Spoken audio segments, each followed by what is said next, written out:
welcome to the Nocturnal Nerdcast. I am your host, Eric. It is Tuesday, August 25th, 2026. We missed a stream last week. I'll talk more about that in a second, but I hope everybody's having a good week so far. I want to give some shout outs to a few channel members in here. We have the Maestro in the building. Good to see you. Harrison James is here. Good to have you here. Eaton Black is in the house. How are you doing? We also had a bunch of people hanging out. Good to see you guys. So let's talk a little bit about Thursday. There's a couple of things going on, right? So we've been having a lot of bad weather in my area on the East Coast. And it's just been pummeling us. We've had historic flooding 5 minutes from me that's affecting internet, power lines, things like that. So for me, it's just been a nightmare dealing with this. And I'm not even in the area where like the flooding is happening. I've got friends that live over there where they've had to like have their car fixed twice now. So a lot of stuff going on over there. So Thursday didn't happen. And then this weekend happened and we were still having storms and having trouble. So what's going to happen is this week, there will be a bonus stream at some point. I don't know when that's going to be, but there will be a bonus stream this week. I'm trying to figure out what day I want to do it. Also, I don't know if Darren's going to be here tonight. He might even be in the chat right now, but we're doing something on Thursday. I don't know exactly what the plans are, but there'll be something on Thursday. So there's a lot of things going on. And I have my Copecast tomorrow. So that's going to be interesting. There's a group stream that I'm going to be watching. And we have a super chat about that here from Mocracy, a 199 super chat. Have you seen the Jesterbell X Emily Butler stream? Yeah. I've seen part of it. I've got it bookmarked. We might dive into that whole thing tomorrow on the Copecast. I don't know yet. We did a Jesterbell Copecast last week, so I don't know if we want to do a Jesterbell Copecast this week. We'll see. I've got it bookmarked though, so I know it exists. It is out there in the world. What's up, South Texas Chart? Good to see you. Jose is in the building. How are you? What's going on, Cameron? How are you doing? Yeah. So here we go. I did see a comment from Jose. R.I.P. Dolly Parton. Yeah, I actually woke up to this news because I worked last night. I had a gig and I was out very late. And I woke up and I had like 5 text messages about this. And so it's really sad. I know a lot of people in my life. Dolly Parton was she was beyond a generation. Like she's an artist that she had fans that were 5 years old. She had fans that were 80 years old. You know what I mean? So like she was beyond all of that. And she didn't get involved in drama.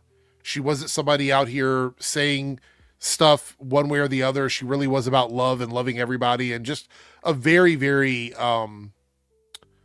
kind soul. So, yep. R.I.P. Dolly Parton. Sad to see her go. So Maestro says she was legendary. Yep. I agree. Just your casual viewer says, how's it going, Eric? Congrats on reaching 10K subs. By the way, just noticed that. Actually, yeah. So if you are on my Debunks channel, I don't know what happened. I don't know what it was, but my goal for the year was 10K. Like that was my goal for the entire year was to get to 10K. I'm already almost at, 10,200 now. I don't know what's going on, but thank you guys so much. I appreciate it. If you're on the Debunks channel, thank you so much for watching and subscribing. I really it's been going crazy. And on my Reloaded channel, not quite as dramatic because I've already, I think I've got like 22,000 something on my Reloaded channel, but subs are going up over here too. So thank you guys on the Reloaded channel as well for doing that. It means so much to me. And, to see that what I'm doing is resonating with people. So I just really appreciate that. CJ says, I finished watching your recent video where the creator, I forgot his name, asserted that Lanterns expected to have so many viewers, but that same applies to the new Spider-Man. The new Spider-Man. Which new Spider-Man are you talking about? I'm not sure which one. New Spider-Man. The Spider-Man movie? You have to clarify, CJ. What's up? Dr. Midnight, good to see you. Good to see you. Brand new day. No, TV shows and movies don't function the same. They're not, movies have a different fall off than TV shows do because it's like they're in theaters for like 4 or 5 weekends, whereas TV shows typically go on for like a couple of months. So there's a different level of fallout. Plus it's a different audience. It's not the same. I've covered Brand New Day extensively. You can ask anybody here. Like we've done so many streams about Brand New Day. Matter of fact, I think my Tuesday stream last week was talking about Brand New Day breaking 2 billion. So yeah, we cover Brand New Day quite a bit.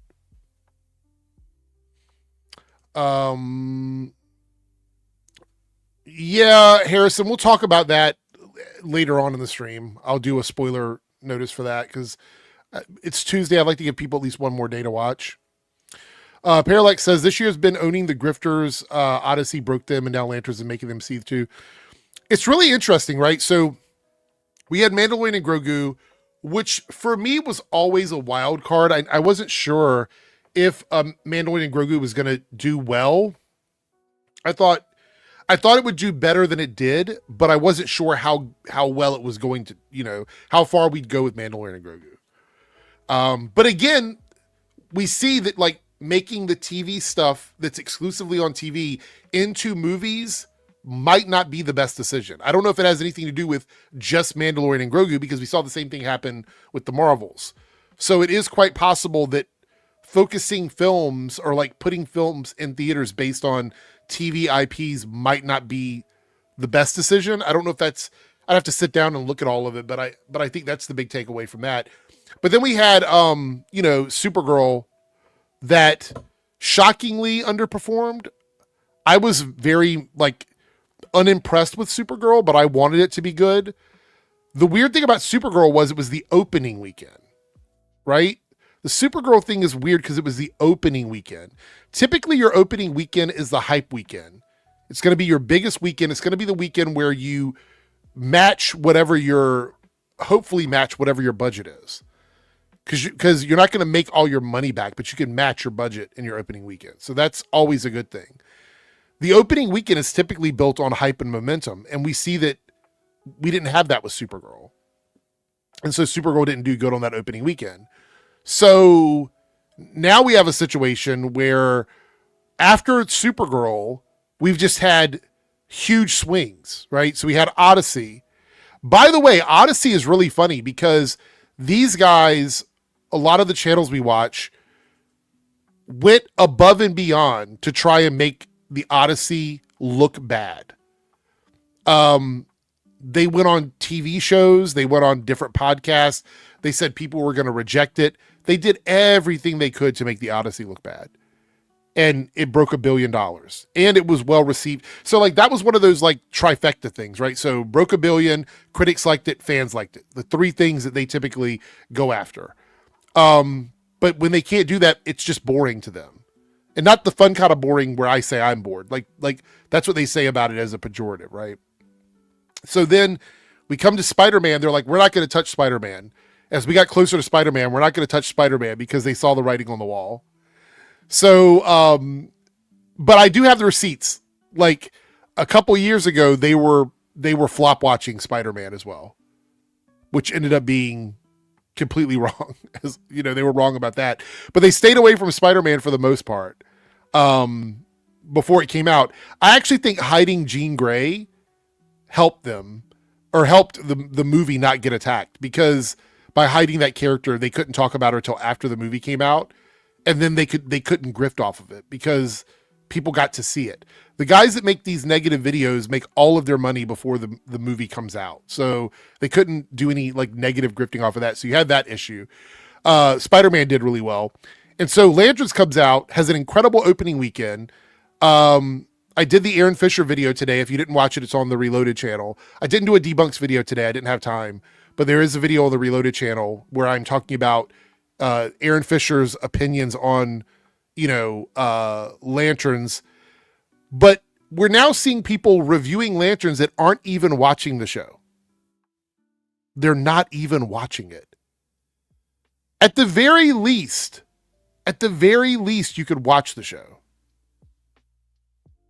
If you're going to shit on it, if you're going to attack it or whatever you're going to do when it comes to the show, you could, at the very least, it's an hour of your time. You could watch it.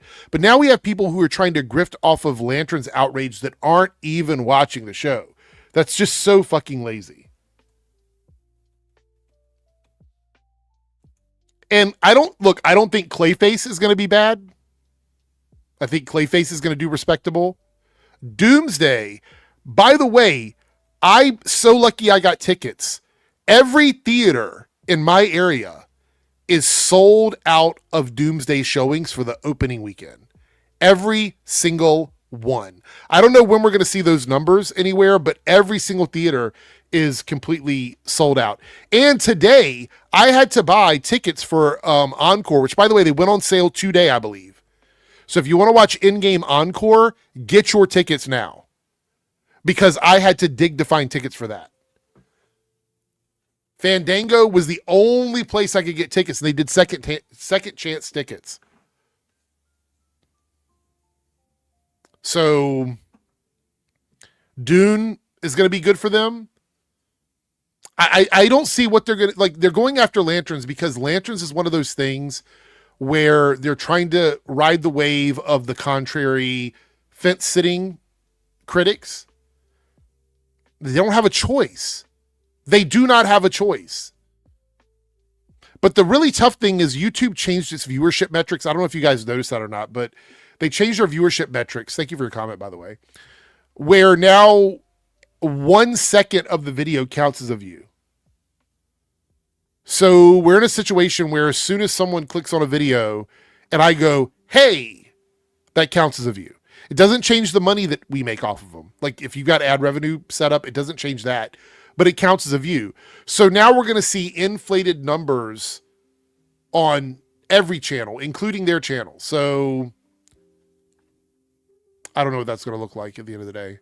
Naruto here says Iowa AG is suing California for blocking the Paramount and Warner Brother merger. Good luck with that. Good luck with that one. Hold on.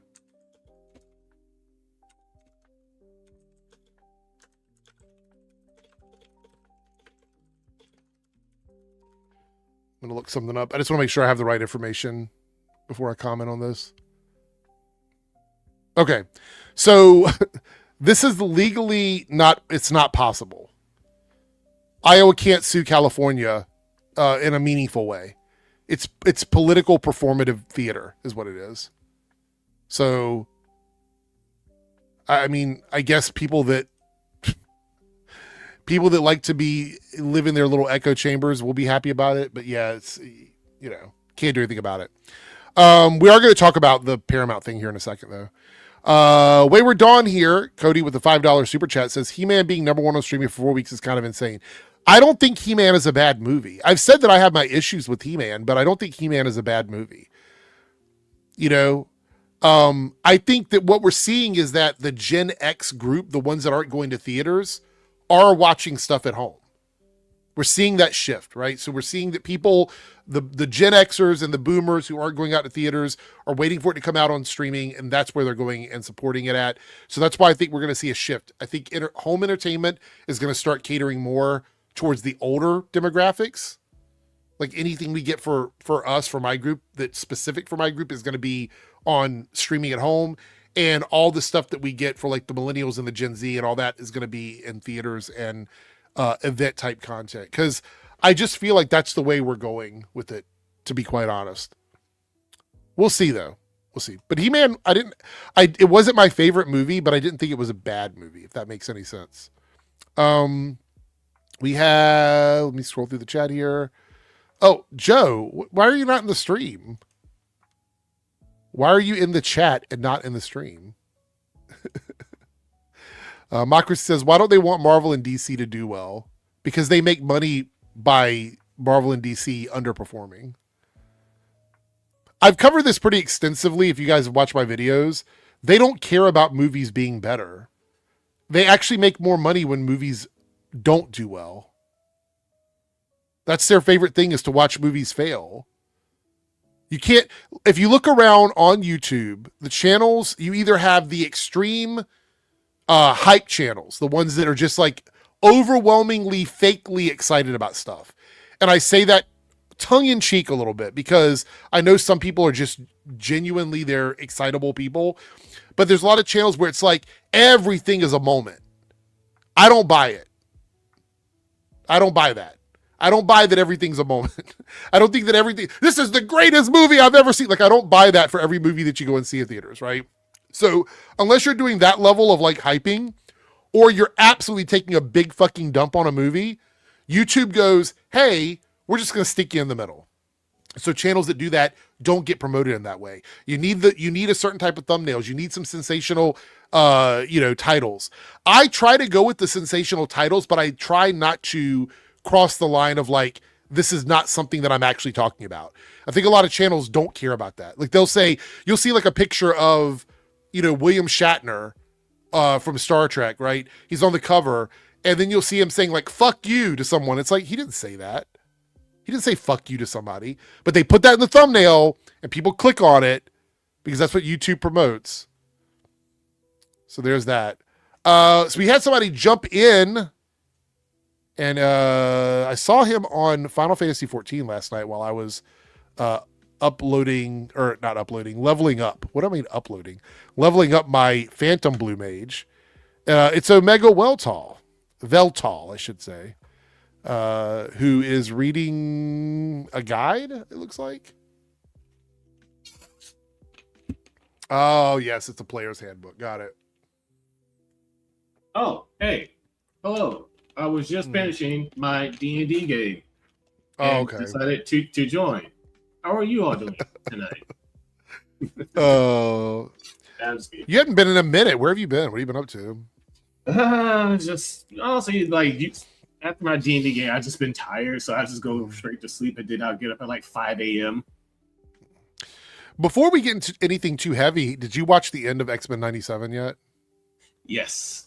Okay. We haven't really talked about this, and it's been a couple weeks, so I feel like spoilers are safe. What did you think about the way they wrapped up the season of X-Men 97? It was good. I was kind of expecting Onslaught, but the ending we got was still pretty good. We got the Herald of Death Gambit, which was freaking cool. I didn't think we was going to go that direction, but here we are. Yeah, I do feel like I talked a little bit about it. I think I was talking with Jake. I can't remember, but you could definitely see that they were trying something else, and then they did something different middle of the season, and they came back to Apocalypse at the end of the season. So I'm not really sure what was going on with those middle episodes, because we had a couple of cool ones. Some of them were not the best, but it's just really fucking weird how everything played out. But I will say I'm excited for season 3, and I feel like it was an interesting ending. It was good enough to keep my interest peaked or whatever. Harrison said a trailer came out for the new D&D video games. Well, if Omega's going to be here tonight, we might look at some of the trailers that came out. Yeah, it was Gamescom, right? Wasn't it Gamescom? Yeah, to me and my D&D group, we were just talking about that once we ended, and it's like, first of all, if it's a warlock, why was she casting so many spells? Warlocks get 2 spell slots per day. That's it. Yeah. But they only get 2, but they're freaking strong. It's kind of like 2 is all you really need. But I mean, of course, they probably did that just for the video game. Sometimes for the type of game that they're going, it's going for a more action game instead of like something like Baldur's Gate 3, where it's more not really a 1-to-1 to the tabletop, but it's close enough. Right. So are we talking, what was the name of that game? Was it, it's called Warlock? Okay. Yeah. I know we got a Witcher 3 update on Songs of the Past. Yeah, Metro 2039 seems interesting. Yeah, I played one of the Metro games. That was on the PS3. That game was really freaking good. Yeah. We got a Silent Hill trailer.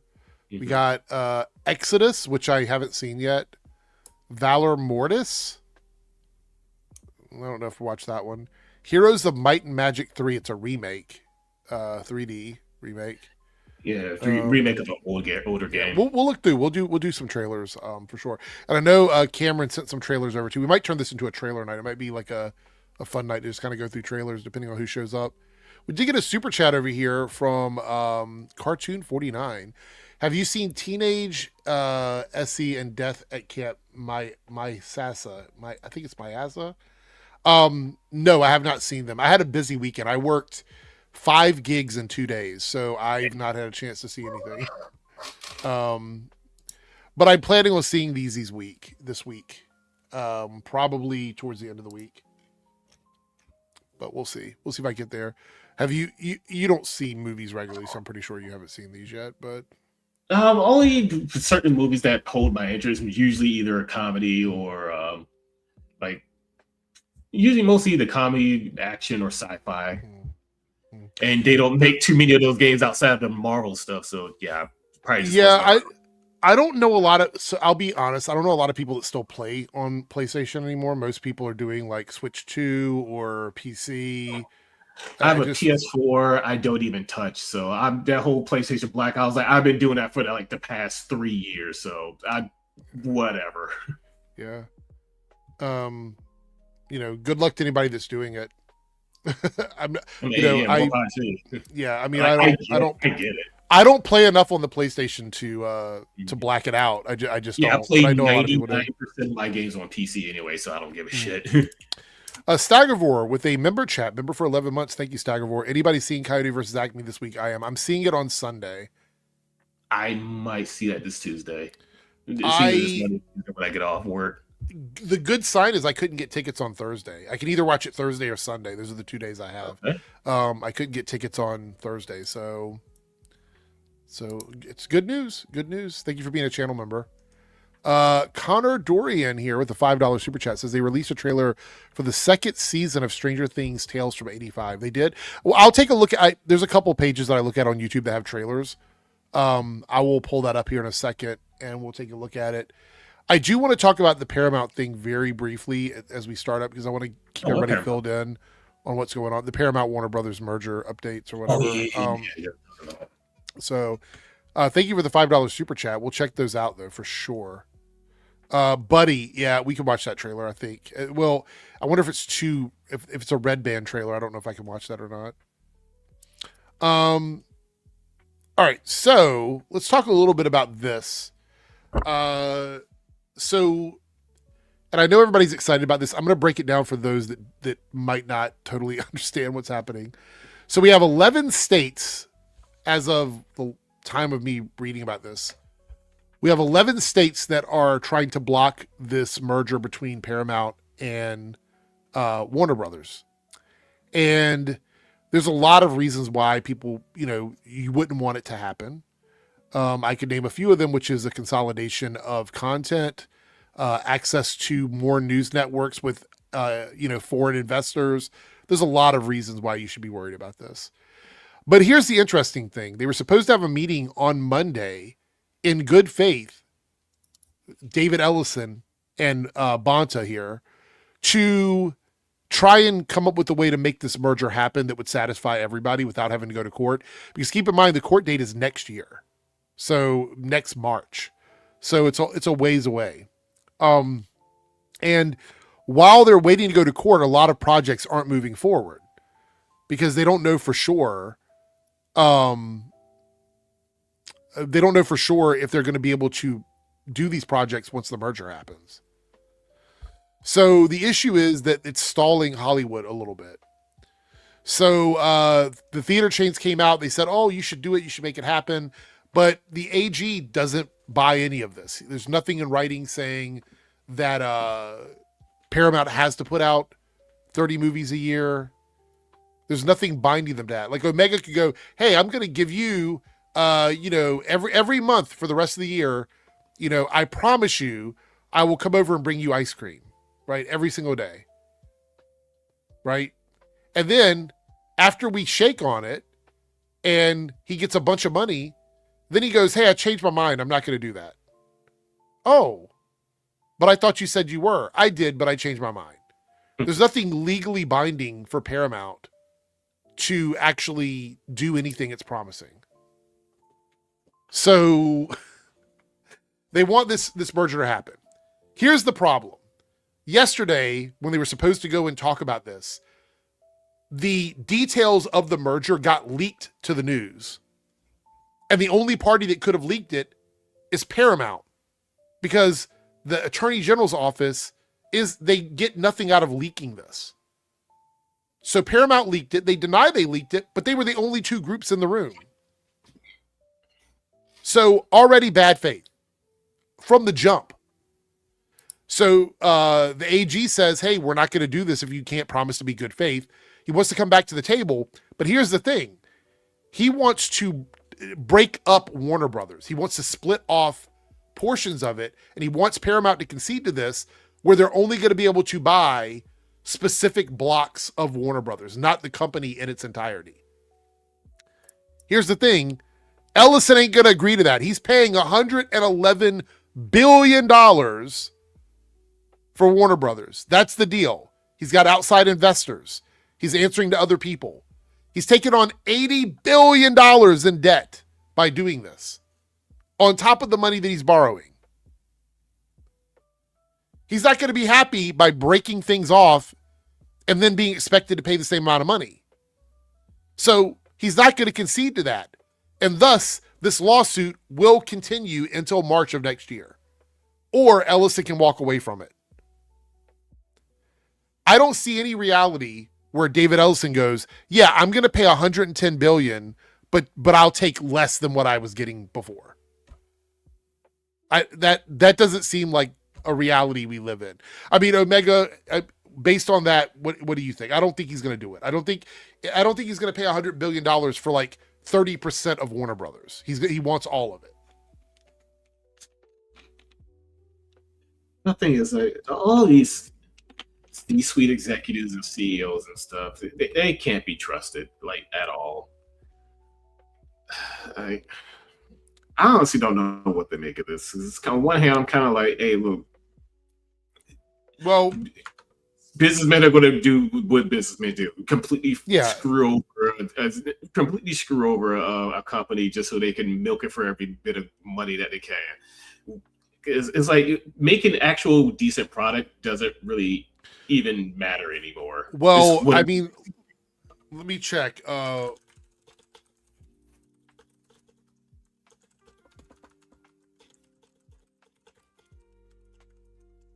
I believe, and I had it somewhere the other day, that Paramount has put out nothing but stinkers this year in terms of movies.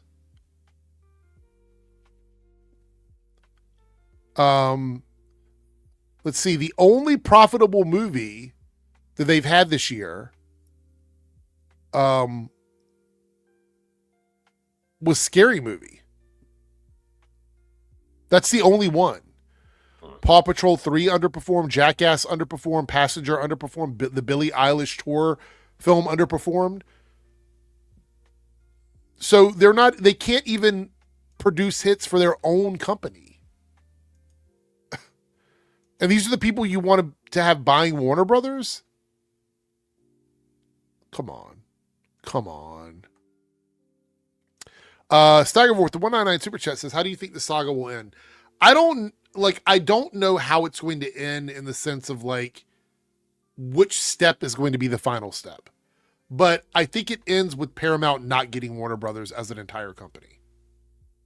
That's what I think. I think if David Ellison wants the company, he's going to have to make concessions. He's going to have to make agreements. And that's the only way it's going to happen. If not, it goes to court in March. They do not pass the antitrust guidelines because we know that they're going to suck up competition. So that's what the antitrust lawsuit is about reducing competition in the workforce, which affects jobs, it affects ancillary businesses. I think the AG wants him to also confirm that he's not going to fire a bunch of people. That was one of the speculations. Because right now, Disney, okay, so this is the crazy thing. Disney is still laying people off.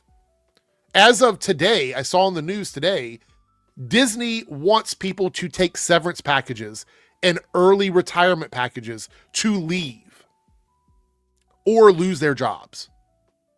This is still from that Fox acquisition. They still have departments that are overlapping with each other. They had separate marketing departments for each studio. They consolidated that and compiled it into one department, which means all of those departments are going away. So they're still firing people. All of this, to me, is going to be used in court against Paramount. All of it. Because we have a real-time example of what will happen if this merger goes through. And so I think it ends with either Paramount not getting Warner Brothers at all and walking away without even like they don't even get a toy. They don't get a consolidation toy at the party. They just go the fuck home. And they spend money too. They paid for all the pizza at the party and they get nothing. They don't even get to take a slice home with them. Or they concede and they might get half of the pizza they paid for, which is what we're going to see with Warner Brothers. So I think that's what's going to happen, but we have to still wait and see, where it goes. Yeah, Christopher, I think Warner Brothers not being sold is probably the most ideal outcome. But yeah, I think it's going to happen. You think it will or it won't? I think it will happen, and a bunch of people are going to get fired for no reason. That's been happening across multiple industries for the past year and a half. I want to bring this up quickly. Someone sent this to me. So I guess we're not going to have another flop. Avengers Endgame's Encore bundle is officially sold out at a $50 bundle for one ticket. So you can still get tickets from Fandango as of right now, but you can't get the bundle anymore. I'm telling y'all, don't bet against this. Don't bet against Doomsday. South Texas Shark with a $2 super chat says, Omega thoughts on Star Citizen live stream. Did you watch it? Boy, do I have an opinion on that. Hold on. Mm-hmm. Oh no. Because why do I fear where this is going? Nope. Oh, wait, hold on, because I need to see what this looks like on it. Okay, here we go. I play Star Citizen. I had the BKBs to prove it. Okay, hold on.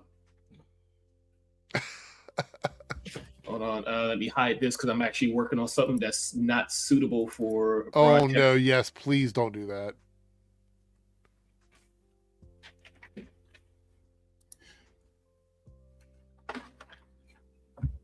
I actually have Star Citizen. So, with that, I can say this without anyone be to jump on the back and go, oh, you don't know what you're talking about. Oh, because I know a lot of people who criticize Star Citizen, the cultists come out and try to defend it. Star Citizen is the best goddamn space simulator I have played in my entire life. However, it is riddled with so many freaking bugs. Like, for a while, elevators will kill you. Elevators. If you could ask Cyber Ninja this. If you stand in front of a elevator, you hit the button, there's a chance it will clip you under the ground and you just fall. Just fall beneath the geometry and everything. Dave, since then, it's been a while since that's happened to me. Like almost like I want to say like a year, like a solid year before that happened. Since that's happened, they've gotten a lot better with stuff like that. However, there's still lots of problems where that game had. There's still lots of problems that game has. Is what I'm trying to say.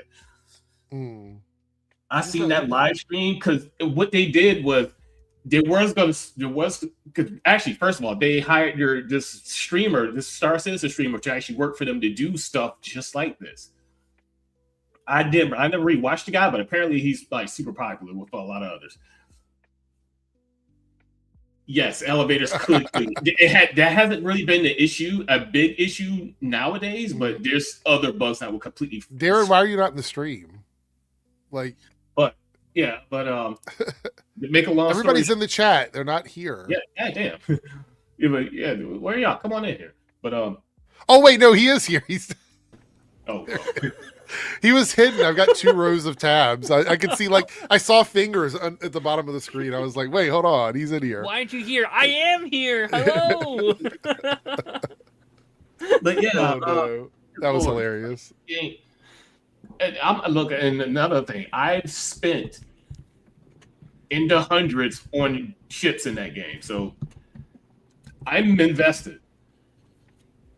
But because basically what that live stream did, because the whole premise of it was they were just, well, they're reintroducing an event that they had where called the Siege of Orison. Basically, you have to go through like a certain tower that's in this one part of the planet. It's been taken siege. That's the Siege of Orison. You have to go in and liberate it and all that stuff. They were supposed to do that on the live server. Just to say, yeah, okay, here's a short preview of the new mission type or whatever.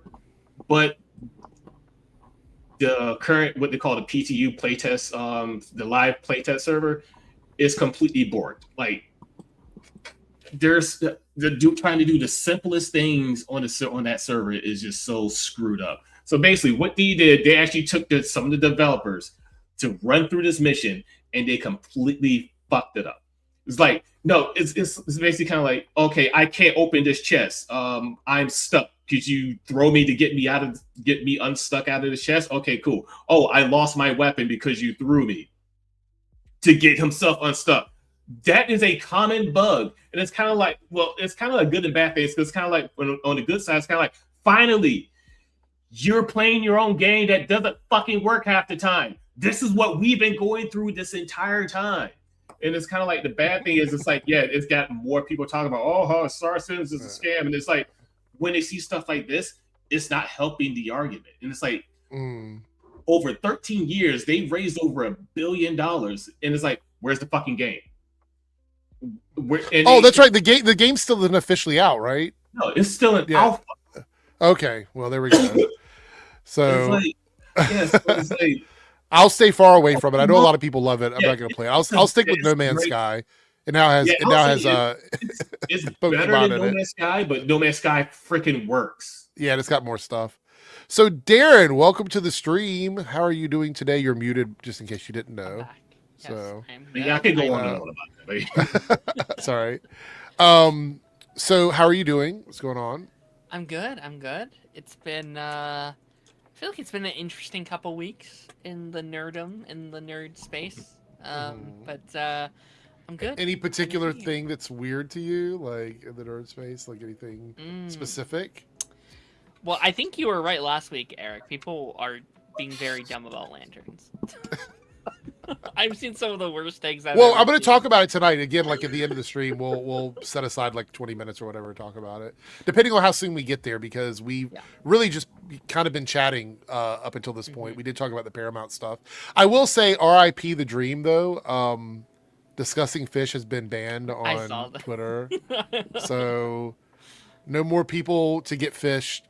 I feel like the reason why this happened is some high profile person got tricked, and they probably complained about it, because this got so many people, and I don't even know how. Like, I remember the first time I read one, and I'm like, wait, somebody sent it to me during a live stream, and I was like, wait, this is not discussing film. I can't remember who it was that did it. But yeah, I got caught with that too. It was like, wait, but what? Because it's kind of like, wait, this is too stupid to be. Oh, it is. It's disgusting fish. Yeah, that's the one like parody account that I'm like, that I actually kind of fucked with, because it was always just like, the other accounts were actively trying to trick people. I felt like Fish, I thought, was like, they were just vibing, right? But people fell for it, and they weren't even trying. Yeah, they were just like, we're trolls.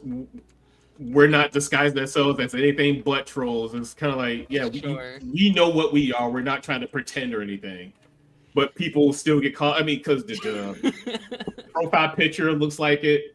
It's just a D and an F. Well, I mean, it is a DF, like discussing fish. It is real. And it's just a real looking at it at a glance, you're only seeing, like, oh, it's discussing film. But no, it's not. Yeah. Well, RIP discussing fish. We enjoyed watching you catch people, but now I guess you've been caught. Somebody finally caught the fish. So, and Chris goes, well, I permanently left Twitter, but one thing I've been willing to stay on for was discussing fish. So yeah, I'm never going back to Twitter now. Aw. Yeah, I Fair told enough. y'all what I use Twitter for, so Yeah, we don't need to reiterate that. I'm not going All right, so we are 4 out of 5 super chats right now in Reloaded, and we're 2 out of 5 in debunks, which means we are almost at 1 goal. These are our options for tonight's picks that you guys can choose on. 1, 2, 3, 4 in the chat. Worst YouTube outrage channels. That's number 1. And that's more for me. So if we pick that one, it'll be my list. But then the other ones are favorite movies with women heroes. So that could be any. Doesn't matter if it's a superhero movie, a cartoon. It could be anything with a woman as the hero. The worst post-credit scenes, so stuff that you saw and you're like, either it didn't lead to anything, or you're like, why the fuck was this there? Why I sat through this whole thing in theaters or whatever. And number 4 is favorite adaptations that flopped. So things that you were looking forward to. I was inspired because of Supergirl. Like, I really wanted Supergirl to be good, and it wasn't. So that might be in my list. We'll see. But things that you were looking forward to that you thought was going to be a big hit, and then it just never happened. So there we go. So again, if we pick one, that will be on. I'll do that on a separate thing for myself, but we'll still do it. All the other ones are group discussions. So there we go. If we hit the goal tonight, and we are very close. We're only 1 away and Reloaded. So, all right, let me go ahead. I had another thing I wanted to talk about here because we're talking about Marvel flopping. It looks like Spider-Man Brand New Day has now grossed more at the domestic box office than Avengers Endgame with $858.4 million. It's almost at $1 billion. Like this could get close to $1 billion domestic, which would be insane. It's not going to get to 3 billion. I think that ship has sailed, but I think it could still get $1 billion domestic. I think that could happen or get very close to it. I was talking about this, I think before. Well, I don't know, Omega, you might have been here when I was talking about it, but Avengers Endgame Encore tickets are on sale right now. So if you want to go see that in theaters, you have to get tickets today because I'm pretty sure in the next day or so they're going to get sold out. Yeah, I usually see it like a couple days after opening weekend, like either that Monday or Tuesdays, because those are my days off. So yes, yeah, I think this is only going to be in theaters for 3 weekends, I believe, maybe 4. I have to double check, but yeah, let me double check. Hold on.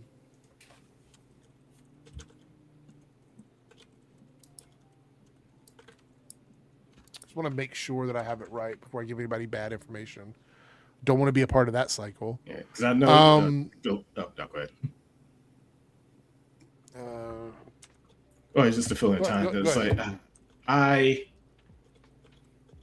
am so mad that Dolly Parton passed. Oh yeah. The orange bastard died. Yeah, I saw. I was like, why are we losing so many great ones all of a sudden? Like, what is happening here? All the good people are gone. All the good people are gone, and the evil ones are still here.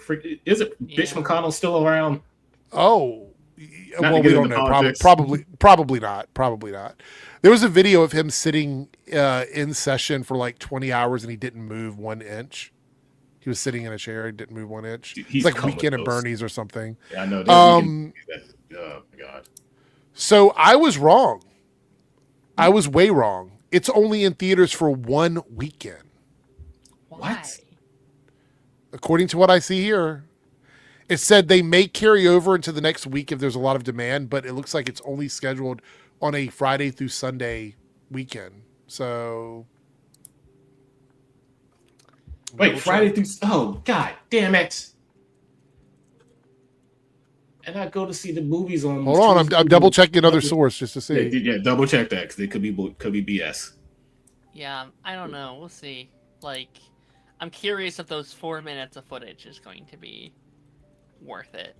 But I don't know. With like all this marketing, you would think it would have a proper release. Let me see. At least like a 2 weekend or 3 weekend thing, at least. I don't know. Yeah, usually it's around for like a couple weeks or something. Like, good Lord. Yeah, it says here according to Fandango and Atom Tickets, Damn. Major theater chains and ticket listings have officially posted all showtimes for Avengers Endgame Encore. It's an exclusive 3-day window. Damn. So if you don't go that weekend, which is the 24th, 25th, 26th, if you don't go that weekend, you're not going to see it. My theater hasn't even shown it yet, so we might not be doing it. That's kind of crazy. We have Let the me Cars check free my release theater on near here, me. but Yeah, check and see if it's in your theater. And everybody, if you go to Fandango and you have your location turned on, it will pick up the theater closest to you geographically and tell you if there's tickets available. yeah, we don't have it at ours yet. Not to say they won't, but Well, it says here, the Russo brothers tell Fandango that Avengers Endgame Encore is required viewing for Avengers Doomsday. It's going to connect the story of the two movies. There's a natural progression from Endgame into Doomsday, which is also inclusive of all the other stories that have been playing out. Well, how can it be? So look, I hate I to call say this, bullshit but on that. required viewing? That's bullshit. It's a 1 weekend re-release. Like, what does that even mean? I don't believe that. Like, it might help, right? It might be like, here's a little thing that will, connect stuff, but you're not going to have to watch this. Yes, Justice says Endgame is leaving Disney Plus temporarily, probably because they don't want people to confuse that with this. And they might want people to go see this. Because what I think is going to happen is after Doomsday comes out, Avengers Endgame Encore will just come out as like the regular movie, I think, at that point. Because it'll have scenes in it that are important and they don't want to get rid of them. Because I don't think it's going to alter the movie. I don't think it's going to alter Endgame's base story. I think this is going to be 7 additional minutes of stuff that's necessary for Doom. Yeah, it's at the theater I'm at. It's only for that Friday, Saturday, and Sunday. God damn. Yep. Oh, well, I'm going to have to call out. I'll just put time in, whatever. Dang it, I don't like putting in time. Diamond Jim says, bet they put it on Disney Plus before Doomsday. That would be a kick in the face for all the people that went to see it in theaters. I don't think that's going to happen. Maybe like the day of, they might put it out on Disney Plus, like the day Doomsday comes out or the week that Doomsday comes out. Maybe like a Thanksgiving Disney Plus release, like so it will have like 2 months after. I don't know, because I feel like you would have to put it out at least on digital. But I mean, maybe for rental, but not for. I don't think they put it out for free, right? I mean, they have to eventually. Yeah, but I'm thinking they wouldn't want to put it out until after or till right before Doomsday comes out in theaters, like Maybe the weekend of, like late November, early December. Maybe. Yeah. We did get a super chat. Let me see who super chatted. Which we hit the goal, so we got 1 goal down. Thank you guys so much. It's a 999 super chat from Stagivore. We'll go ahead and drop this down. And we will move the widget over here and then pull this back up on screen. I saw a video talking about what would have happened if Marvel proceeded with the Avengers Kang Dynasty movie and it wouldn't have included the X-Men or the Fantastic Four. No one. I think Fantastic Four might have been a possibility, maybe, but I don't know about X-Men. I don't think so, because King Dynasty was for 2025. Same year as Fantastic Four. You're right. Like, I don't. Yeah. Well, maybe not Fantastic Four connected to King Dynasty, but I think they were still planning on doing a Fantastic Four movie. Oh yeah, for sure. I mean, well, he's a villain for pretty much although all Fantastic of the, Four, well, not really the X-Men. years. So maybe they were always meant for that. I don't know. Yeah, what's really weird to me is I think back, hindsight is always 2020, right? Like you look back and you're like, well, they should have done this, they should have done that. I didn't like the idea that having Ant-Man defeat Kang in Quantumania was a problem. Like I didn't like the idea of that because I thought it was a very ballsy move to have Ant-Man beat that version of Kang, because we know there was thousands of Kangs. Yeah, he has multiple versions. Yeah. But looking back, it did create a problem, I think. You know what I mean? Like, I think the initial reaction of people saying, well, Ant-Man shouldn't be able to beat Kang because he's supposed to be the big bad. I do think that created a problem by using that version of Kang, because the one we got in Quantumania is so close to what the classic Kang is. Like, that was very close to what Kang is in the comics. So by doing that, I think they created a problem for themselves. Like the Kang that we get in Loki season 2 doesn't necessarily look like or feel like the Kang that we know from the comics. But the one in Quantumania is very similar to the Kang from the comics. It's almost the story is almost identical to some of the bigger Kang stories that we've had over the years. I think Jonathan Majors did a great job. But I think having Kang get defeated by Ant-Man, again, looking back at it, I think that was a bad idea. Yeah. So I wanted to see what they would have done with Kang, but I just don't think there was any way for that to... I don't think it was any way for it to work. As far as the X-Men go, I don't think I needed the X-Men to be in a Kang Dynasty movie, in my opinion. I am curious, and maybe the chat knows, if there are any leaks out there of like what that script would have been that are reputable. I'm not talking about 4chan stuff or anything like that. I mean, like actual scripts that look like they could have been real scripts. Mm-hmm. I am very curious about Yeah, that. Thank you for the super chat. 4chan and just roll my eyes instantly. So Justin, I'm going to push back a little bit on this. I don't think good villains don't need buildup, right? Like you don't need, like look at Incredibles, the first Incredibles movie. We met the teen and we met the villain in the same movie, and it ends up being one of the best superhero stories we've ever had. I don't think you need buildup. I think Thanos has tricked us into believing we need a villain built up, right? It's tricked us into feeling that way, because I said the same thing.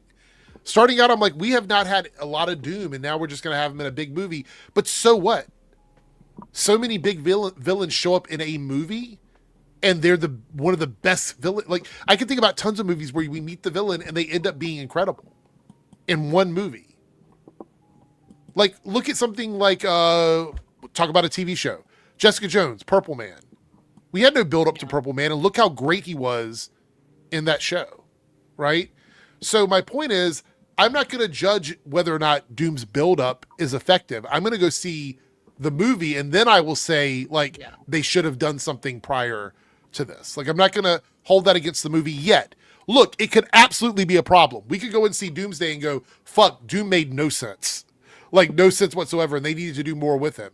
Maybe we can do that after we see the movie. But until we see the movie, I just don't see any reason to worry about Doom's build-up, in my personal opinion. Let's see, Darren sent me something. Is it safe for work? I hope so. That's been going around these last couple. Oh, okay, gotcha. How legit it is, but okay. At the very least, it's a fun combo. I will save it. Should we do it tonight or another time? That's up to you. I don't know. I'll look at it here in a second. Lone Wolf says, can't be also talk about the villain can be great without build-up as well. I mean,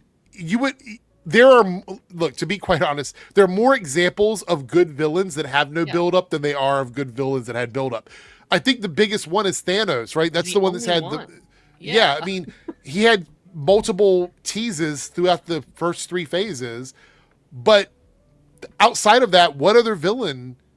Look, Darth Vader we met in the first few minutes of the original Star Wars movie, and he went on to be an incredible villain. Like, villains don't necessarily need to be built up, in my opinion. Voldemort, right? I guess that's the only other big one I can think of. He who shall not be named. Sure, yeah. Yeah. Well, that's the other thing, is you could argue that they're just teasing him, because he doesn't really have the most we get from Thanos before we get to Infinity War is in Guardians of the Galaxy. Yeah. That's the most we get. So I guess maybe. But speaking of the whole Voldemort thing, did you guys see that Nicholas Hoult backed out and Kit Harington now took over the role? Yeah, I was talking about that on Lance as well. What's going on? This wasn't there. What in the game of flops? I mean, this is crazy. I don't even see him as this character. Maybe he can do this character. This is one of those times where I just can't wrap my head around this this casting. He likes a high budget HBO show, I guess. Maybe. I mean, I will say it says Nicholas Hoult has left due to scheduling conflicts. I don't believe that. Let me tell you why. I think I'm out. No. I think there's other factors. We'll talk about those in a second. But I think that saying scheduling conflicts is the easiest thing you can do, because he was probably like, oh shit, I looked online after they announced me as this character and I'm not doing this. I'm not going to go sit in interviews and have them ask me about how transphobic J.K. Rowling is. I'm not going to do that. That's not the first back out we've seen. Like, we already have some recastings for season 2. I would not be shocked if that's happened with other actors and actresses and stuff. It's a fair reason to back out. If you don't want to deal with the drama, back out of it. Like, I feel like that's fine. It. You know? Yeah. Yeah. Like, like you didn't know his schedule. Yeah, exactly. Like, I feel like this is like you're going to back out of a big payday like this. Like, this is a big payday for you. Look, regardless of what we think of J.K. Rowling, and there's a lot of reasons to not like her, this is a good payday for actors, which is why they get involved with this in the first place. He turned down a payday because he didn't want the drama. He didn't want to deal with the mess. And I respect the fuck out of that, because I'm like, if there's one thing that makes me happy is that somebody sees the writing on the wall and they're like, I'm backing out, I'm not doing it. Yep. I'm not going to have it. Yeah, YouTube Noob says he's not trying to do the guilt by association with J.K. Rowling project. I've said this before, though. This isn't even guilt by association. This is somebody getting paid where their money is funding someone who is adamantly against rights of certain individuals. So, yeah, it's not even just guilt by association. It's just a bad situation. Wait, who does the audiobook? I think there's Kit. Kit Oh, Connor. is Kit? Does he play this character in the audiobook? I guess. Wait, hold on. Sorry, Kit Harington. I said Kit Connor, but Hold on. I didn't know that. that's what people. Maybe are they saying. just were like, we just need to make this happen. Yeah. So it says that he does the Audible book. He's the one that does the voice for this character. Oh, So okay. he basically was. They called him up and they said, "Look, we're not going to find anybody for this role because it's too much drama. So we need you to come over and just do this character in live action." Makes sense. It kind of feels like the God of War stuff, where like they needed someone quick and they're just like, yeah, get Dave, get David. Yeah, we didn't talk about that because I didn't go live on Thursday, but we got Dave Bautista as God of War. I don't like that casting. I just don't. I like Dave. I just don't. Again, like this one, my head can't. It's like looking into a 4-dimensional universe. Like I can't wrap my head around these actors and these roles, and it's not because of any specific thing. It doesn't make sense in my mind. It's like watching an AI food mukbang on TikTok. Like it just blows my mind away trying to put all this together. Dave Bautista as the lead of God of War, I don't. Kratos to me has a very specific look, and I didn't even really care for the first casting. I was like, okay, he kind of looks like him, kind of, right? He's a guy with a beard, muscular, maybe. I'm being very superficial right now, okay? I know I am. Because I think Dave Bautista is probably, he'll be able to do the role. I think he can. But it's just going to be, I think it's going to be another version of Drax, just not as stupid. Yeah. It feels like people saw the fan castings and they're like, yeah, just get him in here. Which is sometimes good. Sometimes, I think he'll do a fine job. But I think it's a rushed casting. Because I think every day they don't have a Kratos casting, they're losing money. Yeah. So.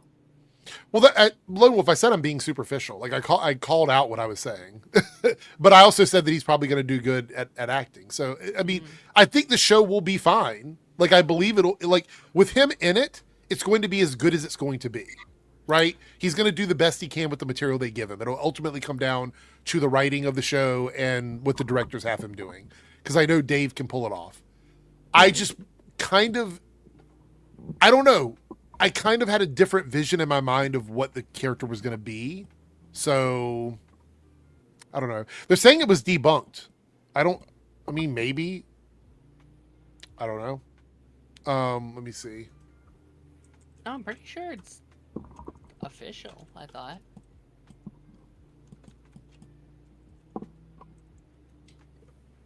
All right, let's see. We'll take that down, and we will super chat here. 499 from Staggervore.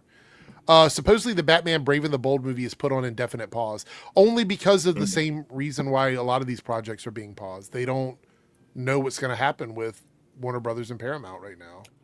Not according to Gunn. Gunn said no. Did you see that? What? Gunn was like, nothing's on hold because of the Paramount merger. I think, look, we've already said that there's certain things that people like. If you were to tell me, hey, I believe that your content is doing poorly because of this drama, and I'm like, oh no, it has nothing to do with the drama. Like, I'm not going to come out and be like, yeah, you're right, this drama is making my content suck or whatever. Like, I'm not going to say that. So, I mean, the thing is that he's got an investment in not making it look as bad as it is, but it's pretty bad. It's pretty bad for DC at the moment. Oh, I guess we could get into that a little bit before because we are going to talk Lanterns shortly. We're going to watch some trailers, and then at about like at the 30-minute mark or at 1 a.m. Eastern time, we'll jump into Lantern stuff. So we'll do some trailers and everything. But I want to talk a little bit about we have the Gorilla Grodd show, which is the People versus Gorilla Grodd, which is the name of the show. That's it. I mean, we got Man of Tomorrow. We have that. We know Clayface is coming out. There's nothing on the horizon for DC at the moment. I mean, Mr. Marigold as well, right? Yeah, I mean, I guess I guess I'm thinking more high profile than that. But you're right, Mr. Miracle as well. And it makes me a little sad, not because I'm a huge James Gunn fan, but I feel like this merger is going to sort of do to the DC universe what COVID did to a lot of different TV shows and stuff. The problem is not going to be the ideas or the stuff they're pitching or anything like that. The problem is going to be their inability to allow James Gunn to make these things happen because of things outside of his control. Does that make sense? So like, say for example, if it's not the merger, let's look at it this way. Say for example, he's telling the truth. Then what's the problem? What's the issue? Why are so many projects just in limbo right now when it comes to the DCU? So many things are just, we're working on it. We're talking about it. A script might be down the pipeline. Why are so many things in that space? Because right now, next year, we have one movie from DC. Two. Well, DCU. We have one DCU movie, which is The Man of Tomorrow. And then we have, obviously, Batman Part 2. So we have one DCU movie next year, and we're not even talking about what's coming out the year after that. But also, it only took them a year to film Superman, right? So they could easily next year announce, we're doing Wonder Woman, or we're doing whatever. Yeah, but the weird thing, Darren, is they jumped on Superman so quickly. Sure. Right? This Man of Tomorrow thing was never really in the cards, right? This was something where it's like, we're really happy with how Superman did, so we're immediately going into like a sequel for Superman. But they jumped into it very quickly. Why was this so quick, but some of these other projects that have been on works for like 3-4 years, what's the problem with those? Why are these taking so long? It really makes me wonder, not if James Gunn is capable, because James Gunn is very talented. Like him or not, he's a very talented person, right? It makes me wonder, is it a balancing issue? Because we talked about this with Kevin Feige. Kevin Feige isn't a director. He's not a writer. He's not somebody working on one thing at any given time. He is the manager of the restaurant, and he's telling everybody else what they should be doing to keep the restaurant running. So he's not actually ringing up people, at the register. He's not cleaning the bathrooms. He's not serving people, taking their food out to their tables or whatever. He's literally just making sure that everybody that does those jobs well are doing those jobs. James Gunn is doing everything. He's not only the manager, but he's working the register. He's working the drive-through window. He's taking things out to the tables. He's cleaning up spills on the floor. He's greeting people at the door. When you've got somebody in charge of something doing all of those things, I don't know if it takes away from their ability to delegate. Because if the Batman Part 2 wasn't coming out next year, we'd only have one DC movie. And Matt Reeves pretty much did everything for Batman Part 2. You're muted, Darren. Sorry. I would not be shocked if they're waiting to see how Man of Tomorrow does before moving forward with stuff. And we still have... I know we're supposed to be getting Dynamic Duo next year. Sorry, not next year. Wait, is that next year? What, next year's 2027? Hold on, let me check. Hold on. Dynamic Duo is happening. Like, it's in the works. I actually think it'd be pretty smart to not put that But that's confirmed not DCU, right? He won't say, but it looks to be not DC or not. DC. It's 2028.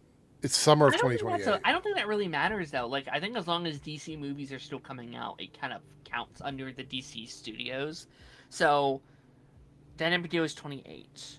Okay, so yeah, have that come out as like okay, we're still releasing something in 2028. Wait until to see how Man of Tomorrow does. If you need to pivot or you need to go a different direction. They can film a movie in a year. They have been. They like Superman and Man of Tomorrow has had like a year and a half kind of time gap. So I kind of get it, you know, like especially how. I haven't seen Nightfall yet, by the way. No spoilers, even though I think it's based on the comic book story, but no spoilers in chat. But I think I would not be shocked if after Supergirl they're kind of scared because they're losing a lot of money right now. So I could see them being like, wait to see how this does. If this flops as well, we might go a different direction, which sucks. I actually don't think Man of Tomorrow is going to do as poorly as Supergirl. Like I don't know if it'll way better. Yeah. Yeah, I think it's still going to be a better movie. But the problem is, here's the issue I see with this. If Man of Tomorrow does well, is it just like, okay, we need another Superman movie in 2 years, right? We just keep making. We love Lex Luthor. We love Superman. Keep making these movies, and let's not worry about Supergirls or Batmans in the DC or anything like that. Just keep doing Superman movies. Then it ends up James Gunn is locked in a Guardian situation where he's just doing those movies and that's it. Like, think about this. Clayface comes out in October. It was a cheap movie to make. Looks really good from all the teasers we've seen. I think it's going to probably make its money back. Why aren't we greenlighting more of those sort of A24 cheap DC properties that you can have in production to just figure out when to drop it, especially if it's a one-off story. Just give them like a one-off story. You can put it out anywhere you want, any time of the year. It doesn't tie into the greater world in a big way. Because I actually think they're waiting to see if Clayface, here's my prediction. If Clayface does really well, we will see 2 or 3 projects like Clayface get greenlit like that overnight. Yeah. And other people will start doing it too. Marvel will be like, wait, you made all this money on a movie with what, a $90 million budget? Like we'll see a lot more other studios follow suit. But I think you're right. I think they're waiting I think they're in a, let's see how Clayface does. Let's see how people like Lanterns. Let's see how people like Man of Tomorrow. And play it by ear and just kind of watch the space. And there might be a slight dry period in 2028, but I'm trying to think because also like, because wait, no, Batman Part 2 is 2028, right? Is it? Yeah, it's February. So next year there's only one DC. One that see, I think I've talked about this before. I actually think that's look. I don't want to be right about this because I always wish the best for these projects. I think you need another small movie next year, something like Clayface that comes out at some point at the end of the year. It could be just pick one of the characters that you've been thinking about that you think would work. If you want to go safe, pick a well-known character that from DC someone you could do at a cheap amount of money that will be able to, pull people into theaters. I don't know. I feel like we're going to see momentum, or the weird thing is also, I think we have more DC TV projects in general than we do movie projects right now. Yeah. So Jay Bird says hype for Penguin season 2, 20 years from now. Yeah. Yeah. There was another comment up here. Let me scroll back up. I do think Wonder Woman is next. I have a feeling that that's their next one. Yeah. Somebody said, so you know everything. I don't know if you're talking to me or not. I never speak like I know anything. I'm not a scooper. I'm talking about how I feel about something based on evidence that I know. That's it. I don't know everything. You don't have to listen to me. Logan with a $5 super chat says, any thoughts on Batman Cape Crusaders joke? What? I don't have to listen to you? You do not. No, you can do whatever you want. Okay. Any thoughts on Batman Cape Crusaders, Joker, Riddler? They feel very flipped, but I kind of like this Joker. I don't know yet. So it's been out for a while. I feel like spoilers are okay for Cape Crusader. It's on Amazon. If you don't want spoilers, spoiler warning, because these characters are pretty big in the second season. I didn't watch it. Season, but I'll just. So the Riddler doesn't actually tell riddles, which I didn't like. I didn't like that change to the character. I felt like there was no point in doing that. He riddles people with bullets, which I wasn't a big fan of.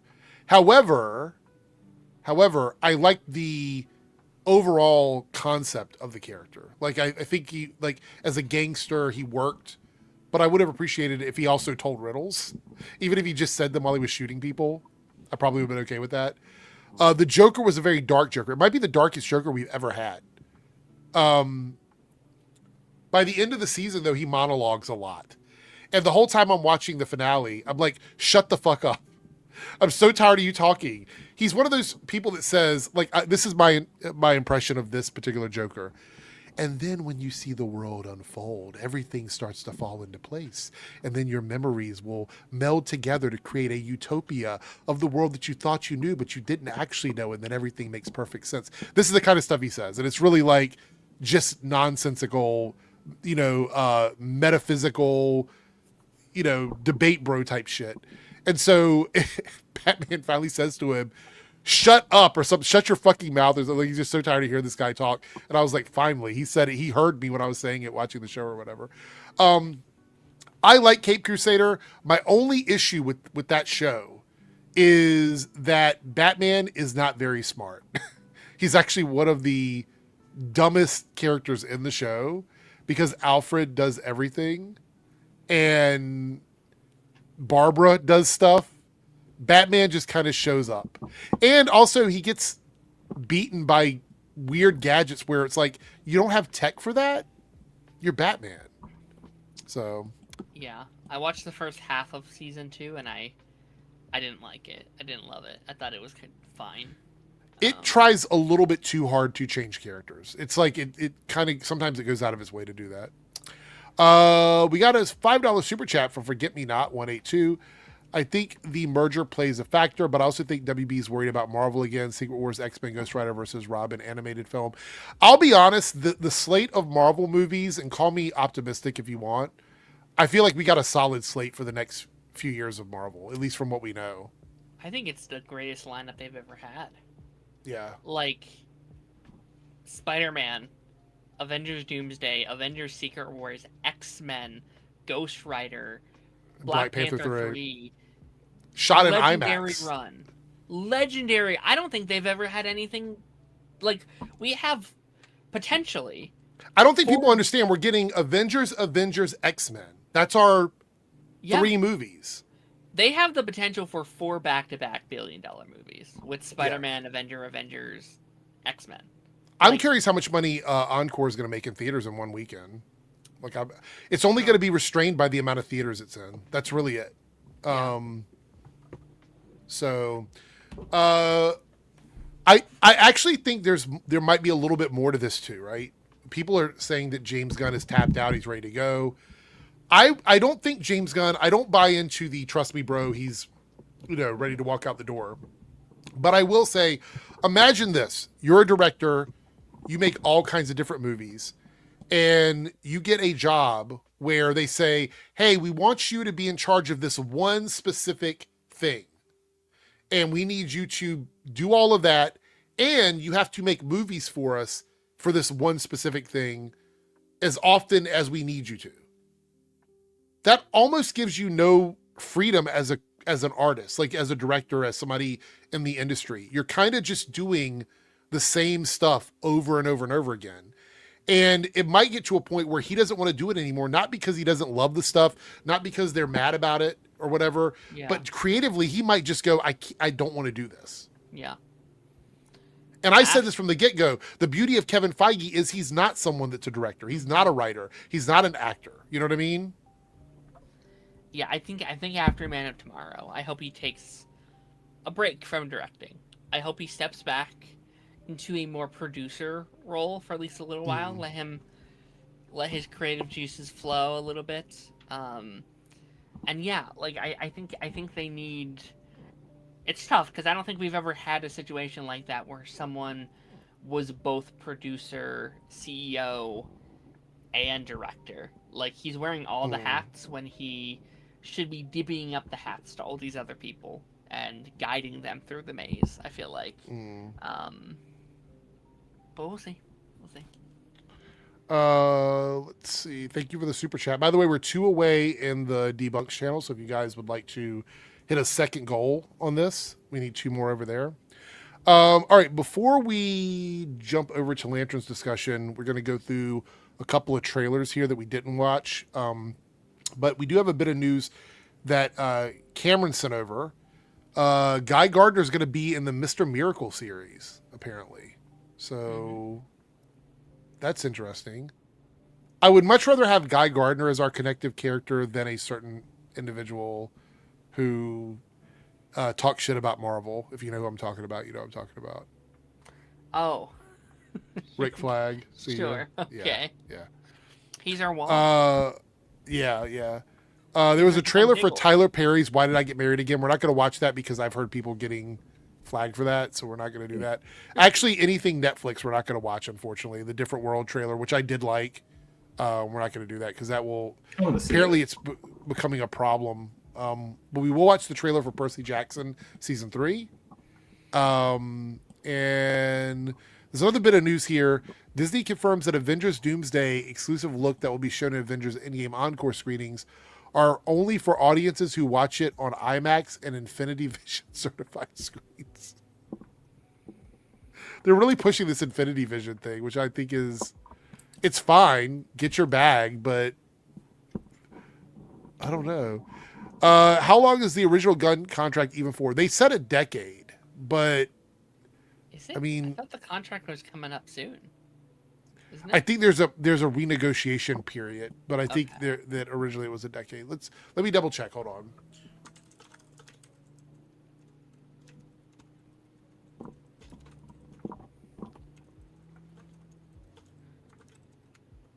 Let's see.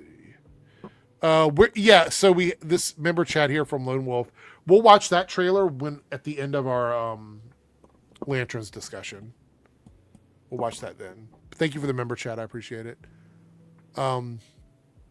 Okay, so the light contract, or the one that I guess allows them to renegotiate, is till 2027. So if he decides to renegotiate, he can end his contract term in 2027, or DC can end his contract term in 2027. However, he can choose not to renegotiate and ride out the rest of his contract, which is for 10 years. Is what I found. So have a good night, Justin. Good to see you. What did you send over, dear? Let's see what you got here. Oh, yeah, this is interesting. I did see this. We'll talk about this. Move the widget up over here. Do that. I wish it would just move. Like, if they could add one thing that would be very useful is just have it move when I shift panels. All right. So, actually, I'm going to open these in different windows because they're on Twitter. They're smaller. So, all right. So here we go. This is the first one. So the color grading is going to be different for Avengers Endgame Encore. So up here at the top is the color grading. Down here is the original color grading. It looks a bit richer to me. Like it looks more saturated. Yeah. What do I you? feel like What do you? never Do you? realize how gray it looks until people point it out. Yeah. This looks great. Look how colorful Cap's costume is. Wow. How come I never noticed this before? I did. I guess kind of just figured that's just the look they're going for because I know it's a lot of thing. Yeah.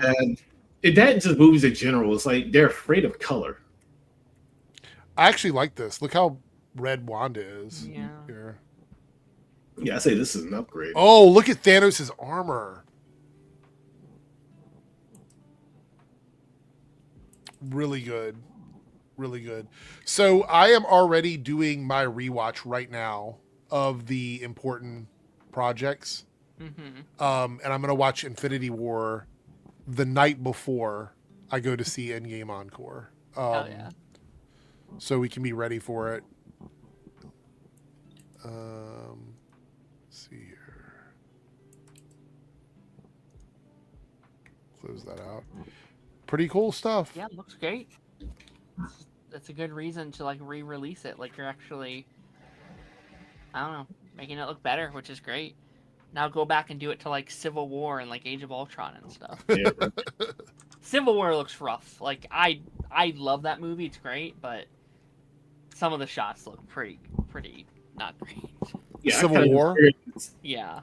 Yeah, I kind of just figured that's Hollywood being Hollywood. Sure. You know, just All right. everything's all drab and gray. We're going to do our trailer for Percy. Oh, sorry. Go ahead. I was saying, or they have like a piss filter over everything. Yeah. This is going to be our trailer for Percy Jackson season 3.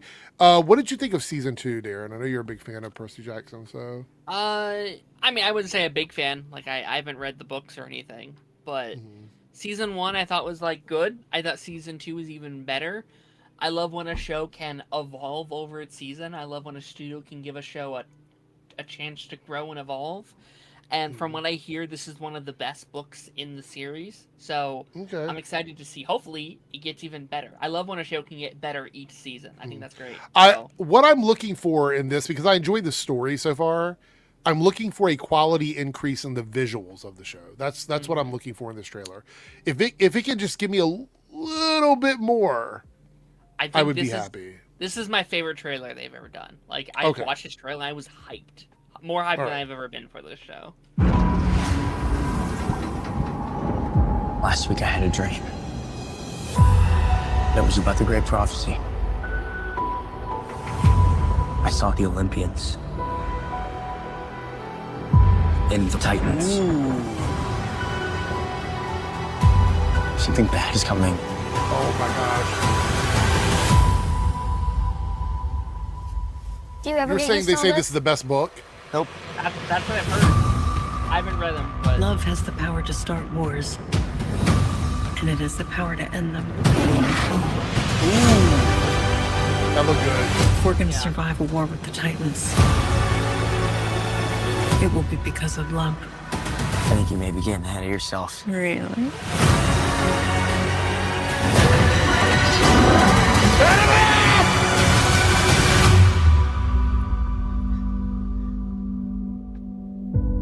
You didn't want her. You wanted me. All right. I mean, the visuals look really good. I'm The gods don't know impressed. where she is. I'm gonna need you to help me.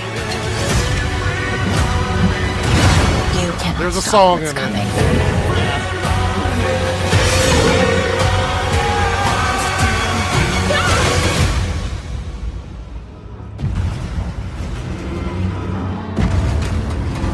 If it came down to the choice between me and Olympus,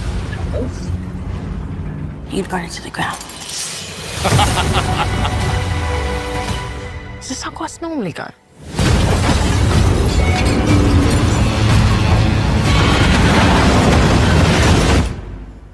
Pretty much.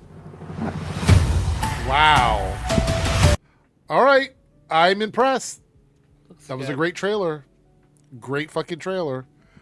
Omega, did you ever read any of the Percy Jackson books? Or No, I never really got into it. The show's been really good so far.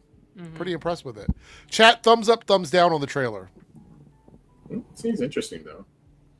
Like I'm a huge nerd for Greco-Roman mythology, so Yeah. Well, the show does a lot of that.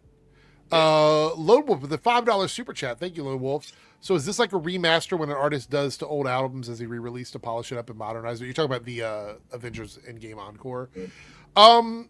I think they're trying to flex. Look, this might be Marvel flexing their muscles on like how to revitalize their older movies. I wouldn't be surprised if in the next few years we see them go back and regrade some of their older projects, right? What if not next year, but in 2028 we get that with like the first Black Panther? Can we fix up that third act of Black That Panther? kills the movie. That would be a It 10 out of does. 10 movie for me if it wasn't for the third act. I would I love literally- if we could fix that. Literally, Yeah. the visual effects in the third act are why I don't give that movie a 10. That's the only reason. Otherwise, it's perfect. Killmonger, incredible. Again, Yeah. no build up, but absolutely incredible as the antagonist of the movie. So yeah, I would love that.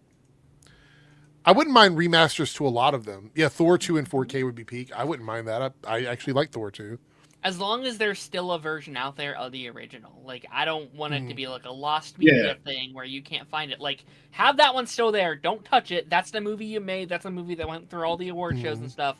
But then be like, here's a updated version that you can watch if you want it to look better. Yeah, like with Lucas and the special edition of Star Wars, where it's like you can barely find the original theatrical release anymore. Yeah, keep that. I don't like lost media. Like, that's what you submitted at the final day. That should still be there. But South Texas Shark says, "Did you see the PlayStation email that was sent out? Oh, the one about like saying that you only rent and lease games, you're not buying them or whatever." I mean, the truth is, we kind of knew this already. I even said that. I've said this before.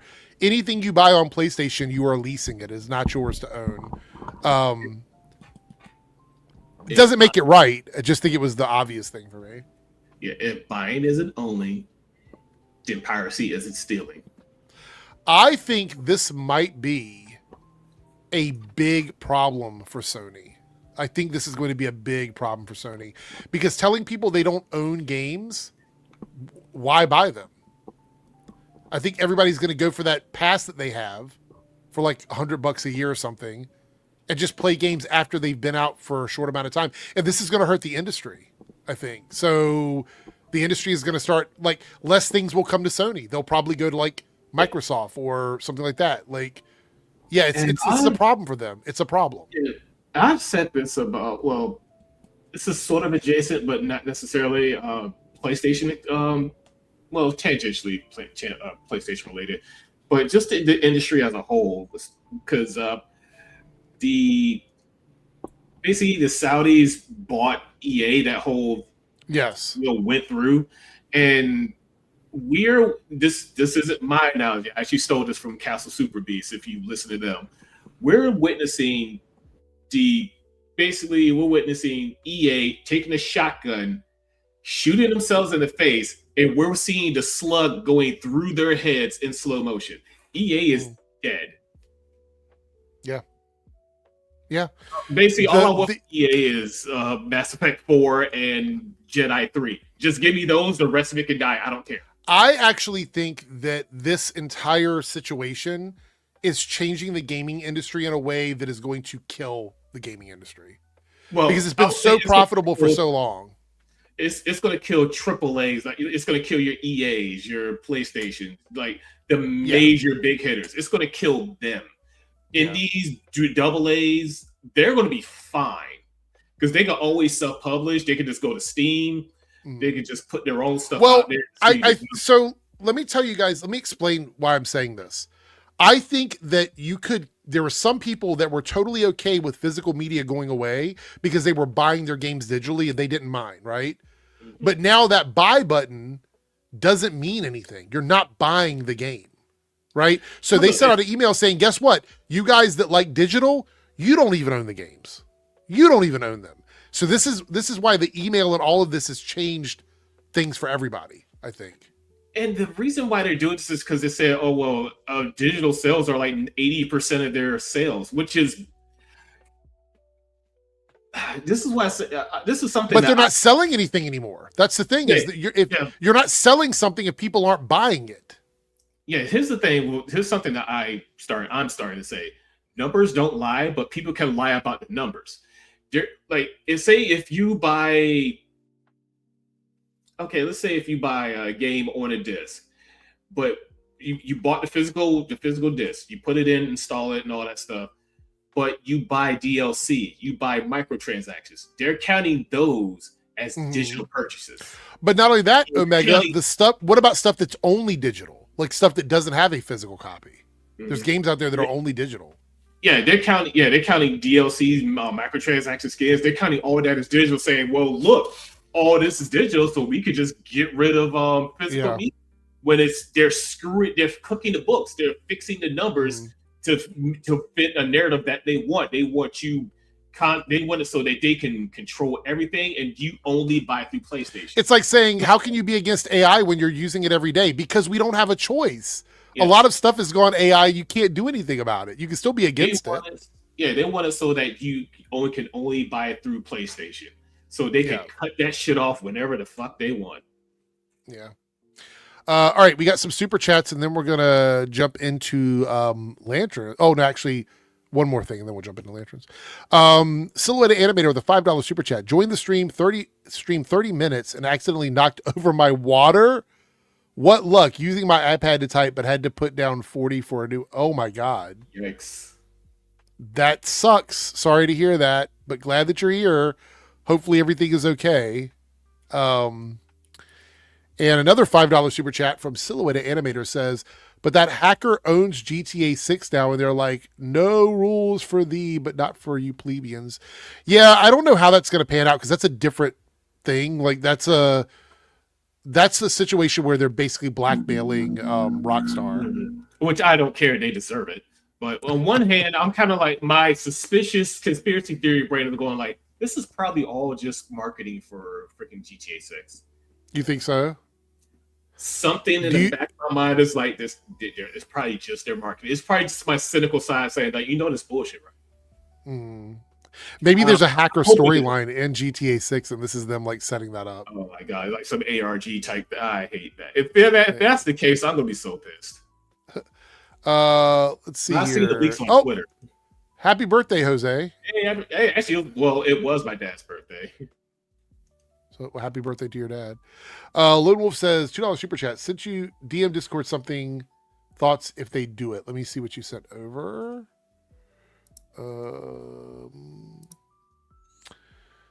Writers, this is from Culture Crave. It says, writers are allegedly considering taking Peter Parker and Jean Grey's relationship beyond. Oh my God. Okay. What? Hold on. Let me see if this is really Culture Crave.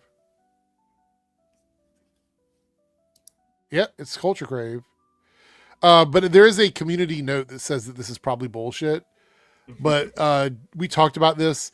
I said that I got vibes that they were trying to do some sort of love story between the two of them, but most people disagree with me on that, so I just kind of let it go. But they're saying that now, I guess that there's a possibility they're going to do that in the actual, I guess, movie side of it. I don't know.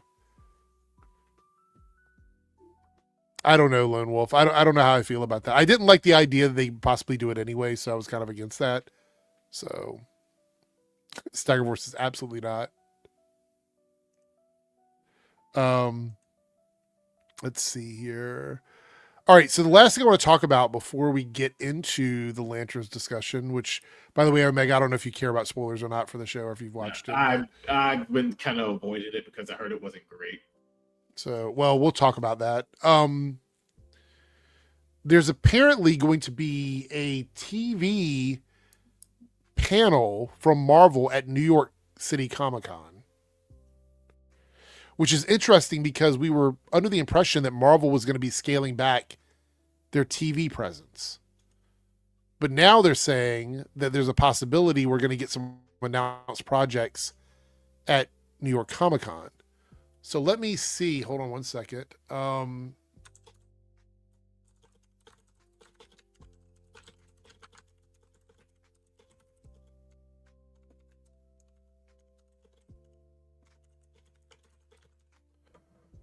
me see. I'm going to double check just before I talk about this. Okay, so yeah, Marvel has multiple panels scheduled for New York Comic Con. It's between October 8th and 11th. Marvel television and animation is going to be on Thursday, October 8th from 4:15 to 5:54 p.m. Should I live stream while that's coming out, guys? I know it's early in the day, but that's on my time zone. So 4:15 to 5:54 would be like actually 4:15 to 5:54 because it's in New York. We could do a live stream where we can talk about the news as it comes up. But yeah, why would they have a whole panel for that? And it's a long one. 4:15 to 5:54, that's a lot.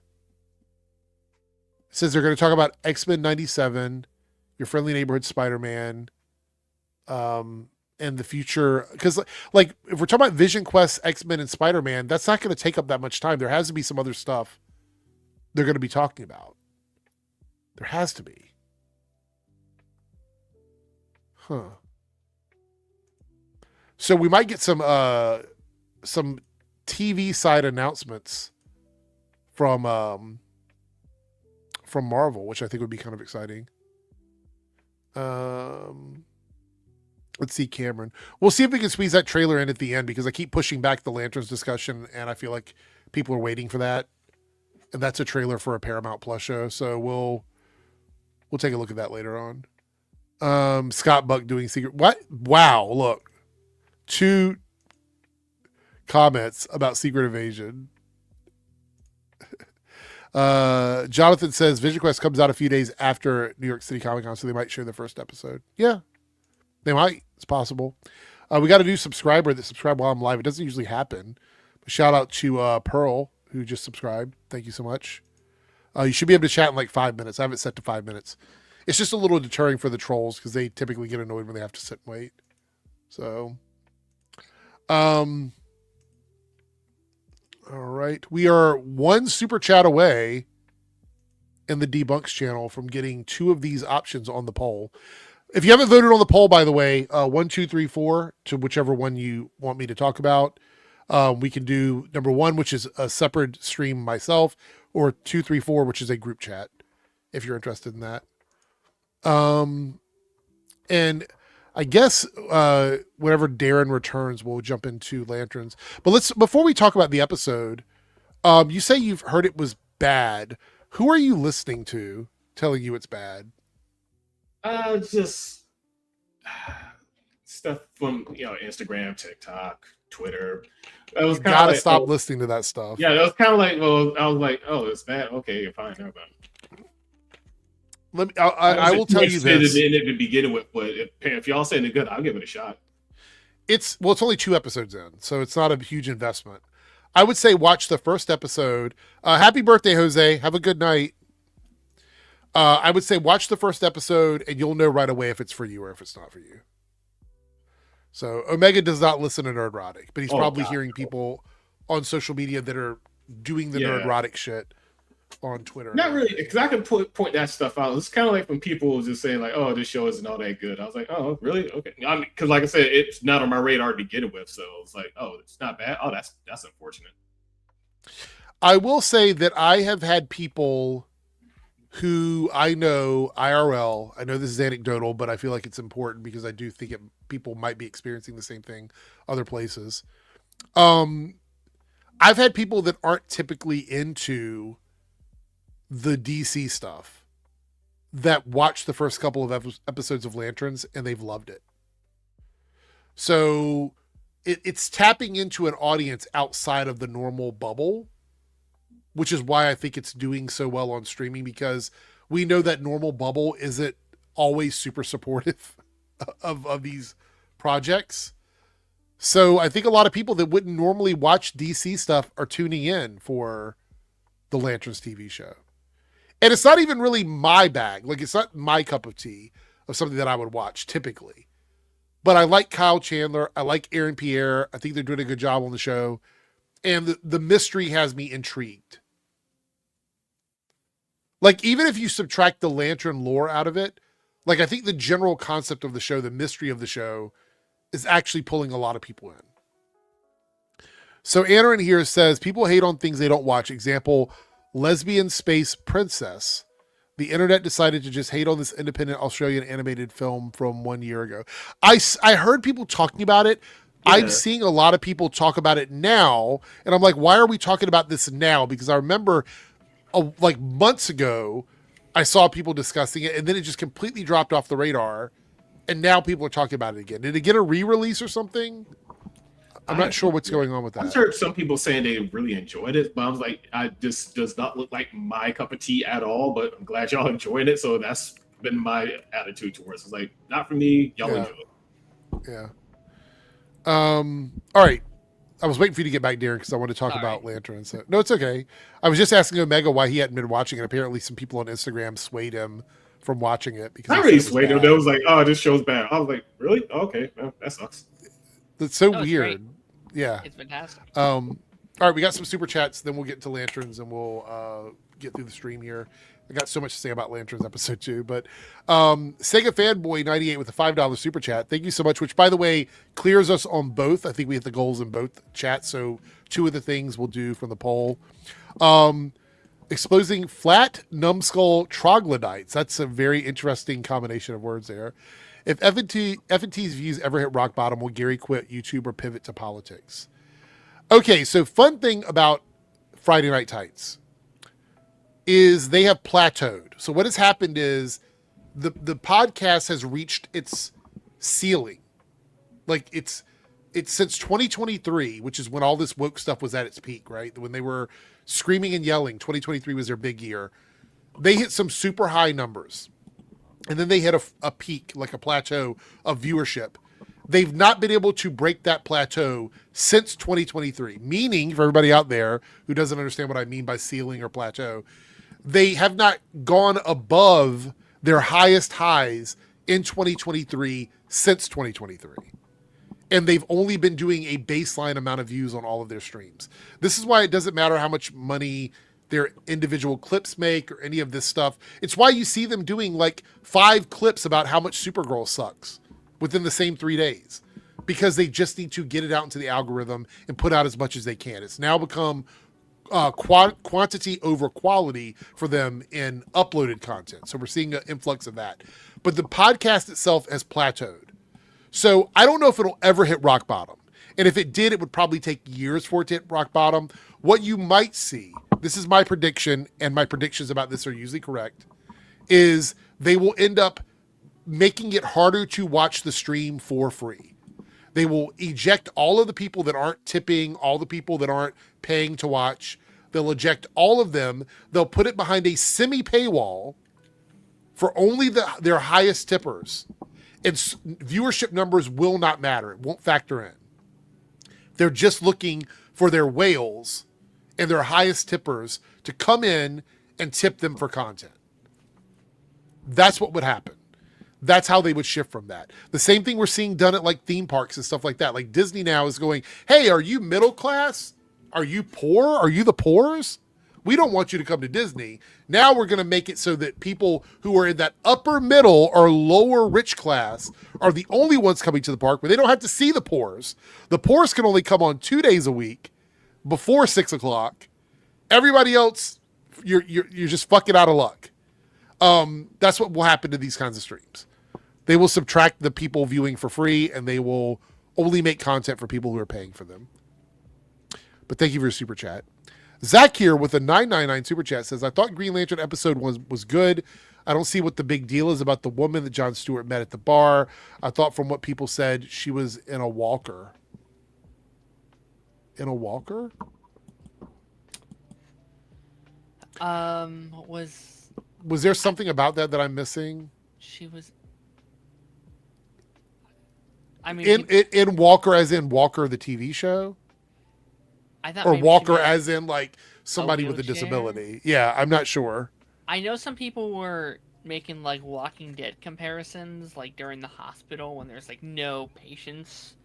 I guess spoilers. Sorry for anyone who hasn't seen it, but it's like it was very like Walking Dead. So maybe they mean, I don't know. Oh, calling her old, so saying she was an older character or whatever. I get it. Got it. She's So grandma. Yeah. Yeah.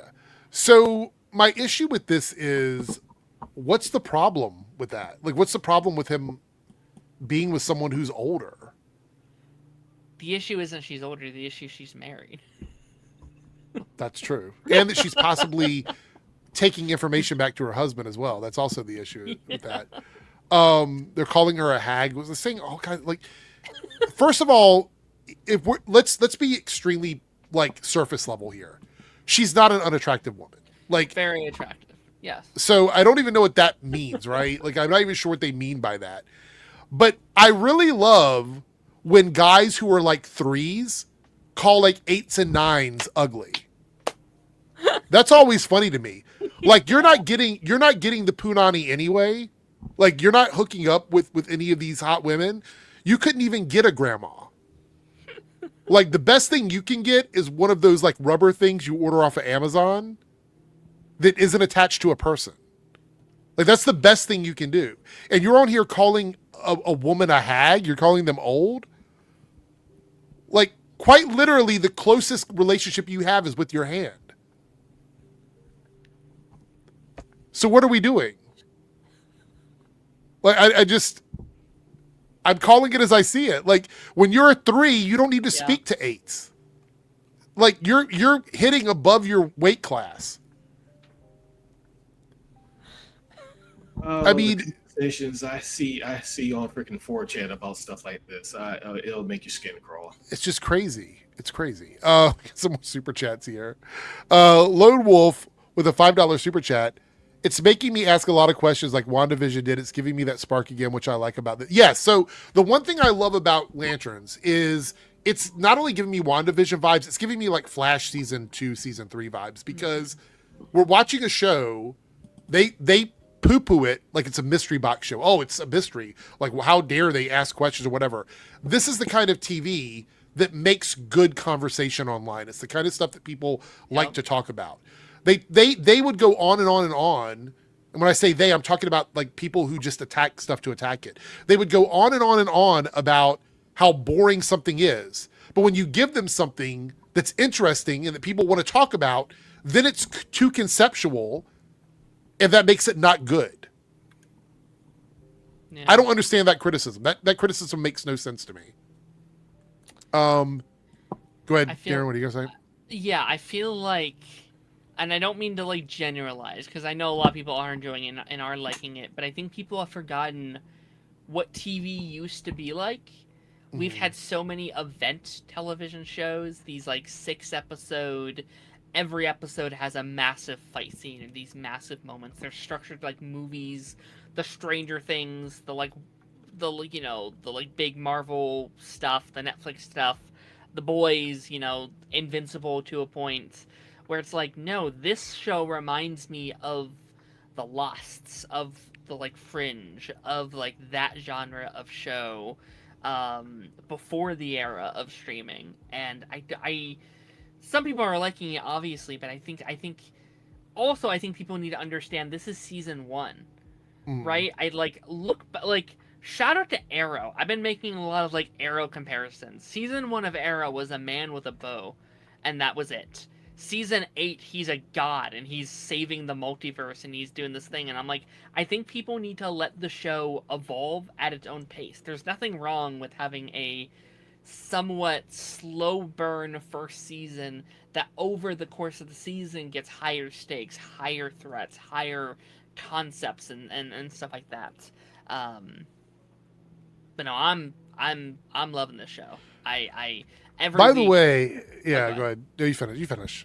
Like, I'll go on Twitter and it'll just be rows of like, this sucks, this is boring, this is awesome. I'm like, I'm having that time of my life. I think this is fantastic television. It's the first TV show, and this includes the Marvel shows.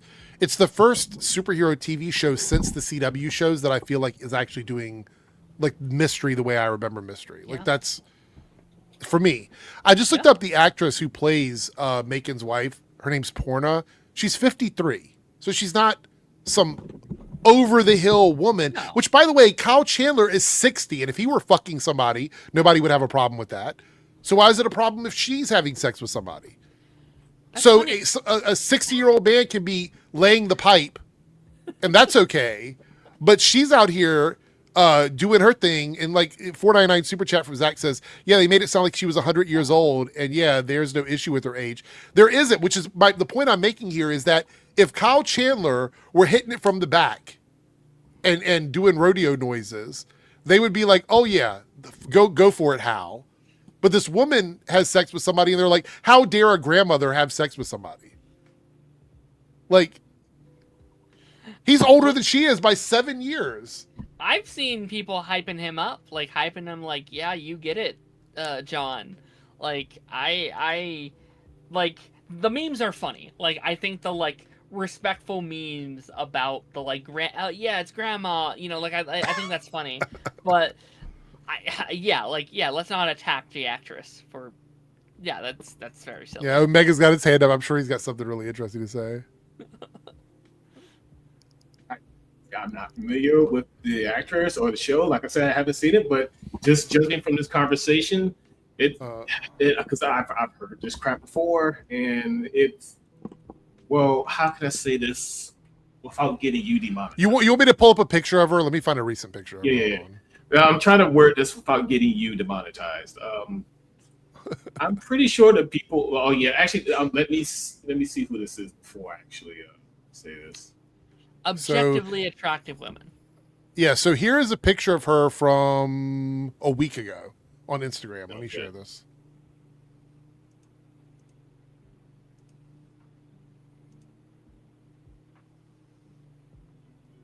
And they call her a hag. This is what she looks like.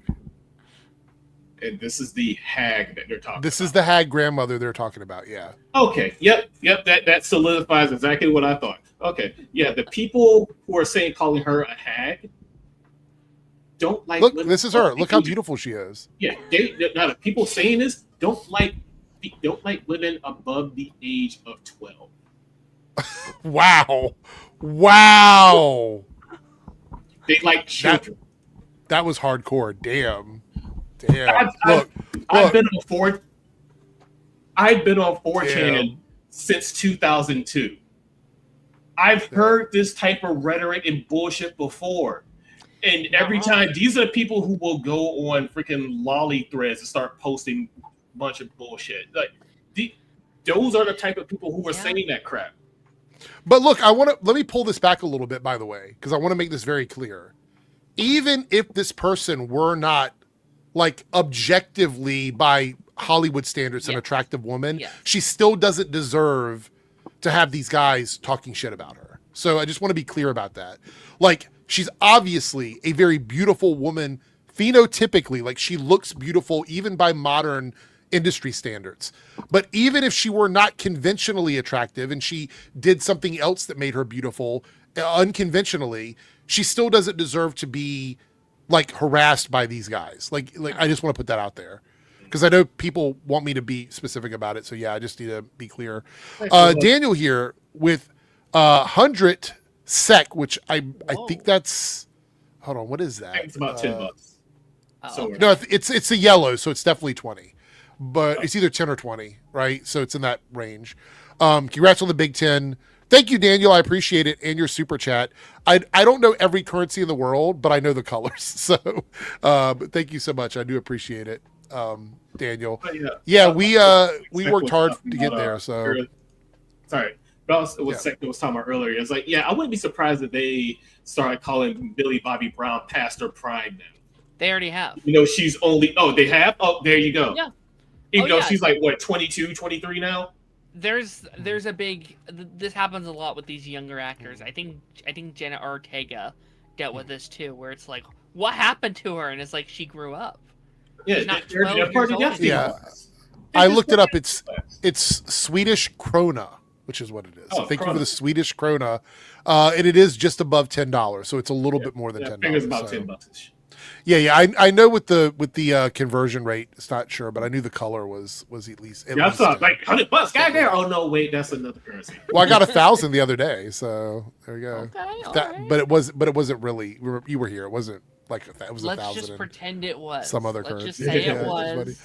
I'm happy for anything that anybody wants to toss my way. I appreciate you guys so much.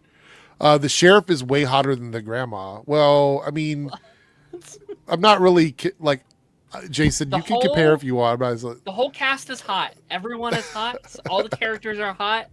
Leave it at that. how come these weird? Because Sydney Sweeney dog whistles white supremacy. So that's why. I mean, I'm just gonna keep it a buck with you, right? Yeah. All right, so really for all that stuff, was she? what was that? Cindy wasn't even with all that. She was just tired.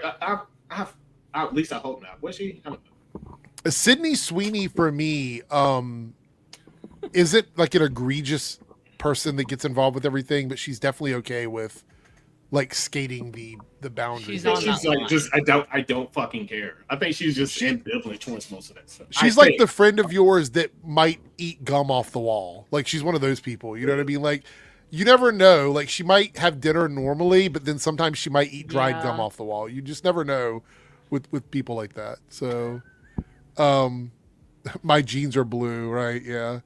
Yeah. My jeans are gray. She was Yeah, like I'm saying the line, Jean whatever gray. they pay me, I don't care. Yeah. I mean, she knows why she's popular. She gets it. We got a $5 super chat from CJ. I'm super glad Millie won the best actress in a superhero movie. She's doing Aussies proud. Thank you for calling out the outrage from the grifters as well. My issues with Supergirl have nothing to do with Millie in the movie. I actually think Millie was, in my opinion, the best part of the movie, along with Ruthie. I don't remember the actress's name, but Ruthie, the character.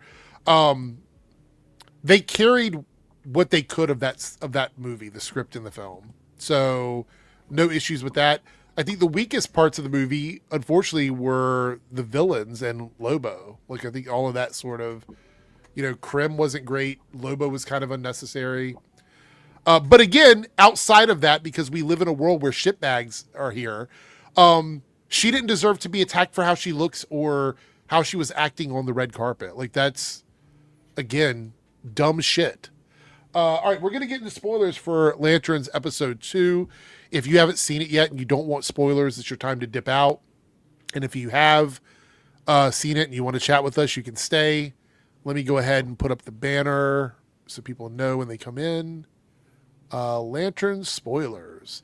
Omega hasn't seen it, but he says he doesn't care about spoilers. So here we go. I got a few notes over here. We'll do the notes and then we'll talk about what we thought of the episode. The investigation deepens as John and Hal follow a trail of fragmented memories and localized energy anomalies back to the local malicious perimeter, leading to a direct mention in the visual cues. We get Manhunter's lore, by the way, which is kind of cool. Let's see. We got the... actually, you know what? We'll go ahead and do this first. Let's jump into the controversy around the conversation between the grandma and John when he comes back to Rushville. I know we're going to be discussing this out of order, but I want to get this out of here now while we talk about it with this conversation they had. So apparently, because the two of them have a conversation about being people of color in a primarily white part of the country, somehow the show is racist now. On a conversation between the two of them that didn't affect anybody else. That's a lot of the discourse right now is because of that. Wait. In episode 2, the conversation that they had, Macon's wife and John in the diner. Okay. How is it racist again? Hold on, I want to find. I forget what her name is. I want to make sure what her character's name is. I feel like I missed this whole side of the. I haven't seen anything about this. I'm tired of calling her his wife. I want to know what her name is. Zoe. Okay. Yeah. That's it. All right. So Zoe and John have a conversation in the diner when he comes back. And, he's obviously had a tough time because of everything that's happened. And we'll jump into that. But they talk about how she navigates her world, as a woman of color married to a white man in Nebraska. And she says, and this is really important, that it's the closeness to that world, like being in that world where even though she's a POC, she's close to the white privilege, and therefore her skin color isn't a factor in this world because she's got that proximity to the whiteness or the white people, which is something we see a lot when you're in part of a marginalized community, whether it be a black person, a POC, a woman, a trans person, a gay person. You exist in that space as a tokenization of that person, and you are protected by your proximity to the supremacy. So she's discussing that from her point of view. John, and we'll talk about why he feels this way, doesn't necessarily trust Hal right now because of everything that happened in the episode. And so he's talking about what it's like in his situation as a black man while navigating the world with Hal, who is this beloved white superhero. And it's a very quick, it's not even a long conversation. It's like maybe 2 minutes, if I'm being generous, of the episode. It's such a tiny scene. And all it's doing for us, the viewers, is giving us an idea of the motivations of these characters existing in a place where it might be difficult for them to be there because of what they look like. And keep in mind, the people that are mad about this are the same ones that are judging her based on how she looks as a 53-year-old woman. So it's like they're giving her shit for how she looks. In the show, she's addressing in real time on how she navigates the world because of how she looks. And they're like, but no, she shouldn't talk about that. So it's this weird objectification and ownership of this woman in this world and of black people in this world, which is really strange.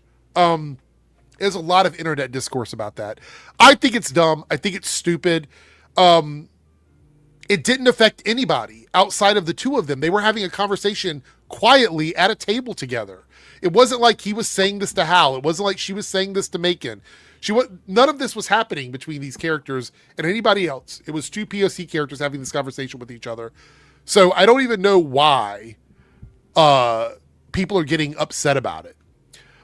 Zero says, correction, Zoe says she wanted the safety of being near her husband. I was paraphrasing what she was saying, but safety does come with proximity, right? So like her getting the advantage of that safety is the white privilege element of it, is what she was talking about. But you're correct. She used the word safety. I didn't, but I was paraphrasing what she was saying. Thank you for bringing that up. Darren, any thoughts on this scene before we talk about the rest of the episode? I wanted to get that out of the way very quickly. Think about it for a second. None of that left a lasting impact on me. That feels like that scene's addressing racism. Sure, like that's part of the narrative. That doesn't make the scene racist, though. That's just no.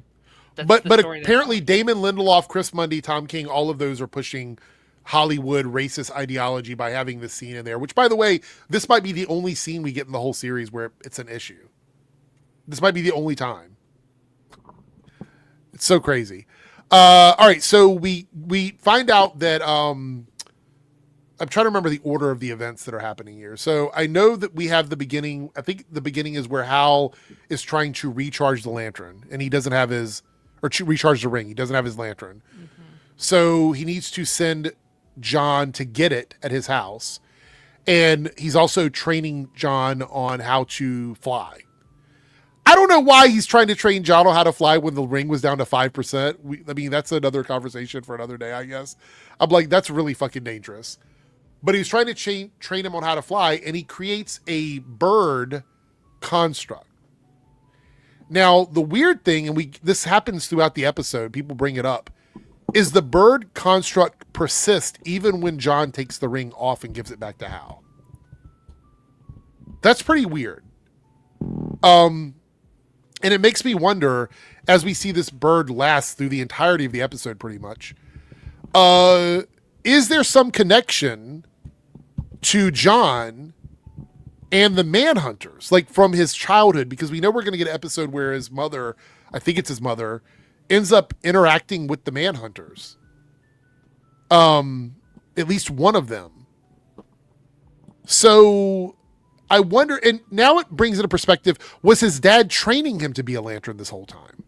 That's what I think. So you think that his dad has been training him? Or he was training him, I guess.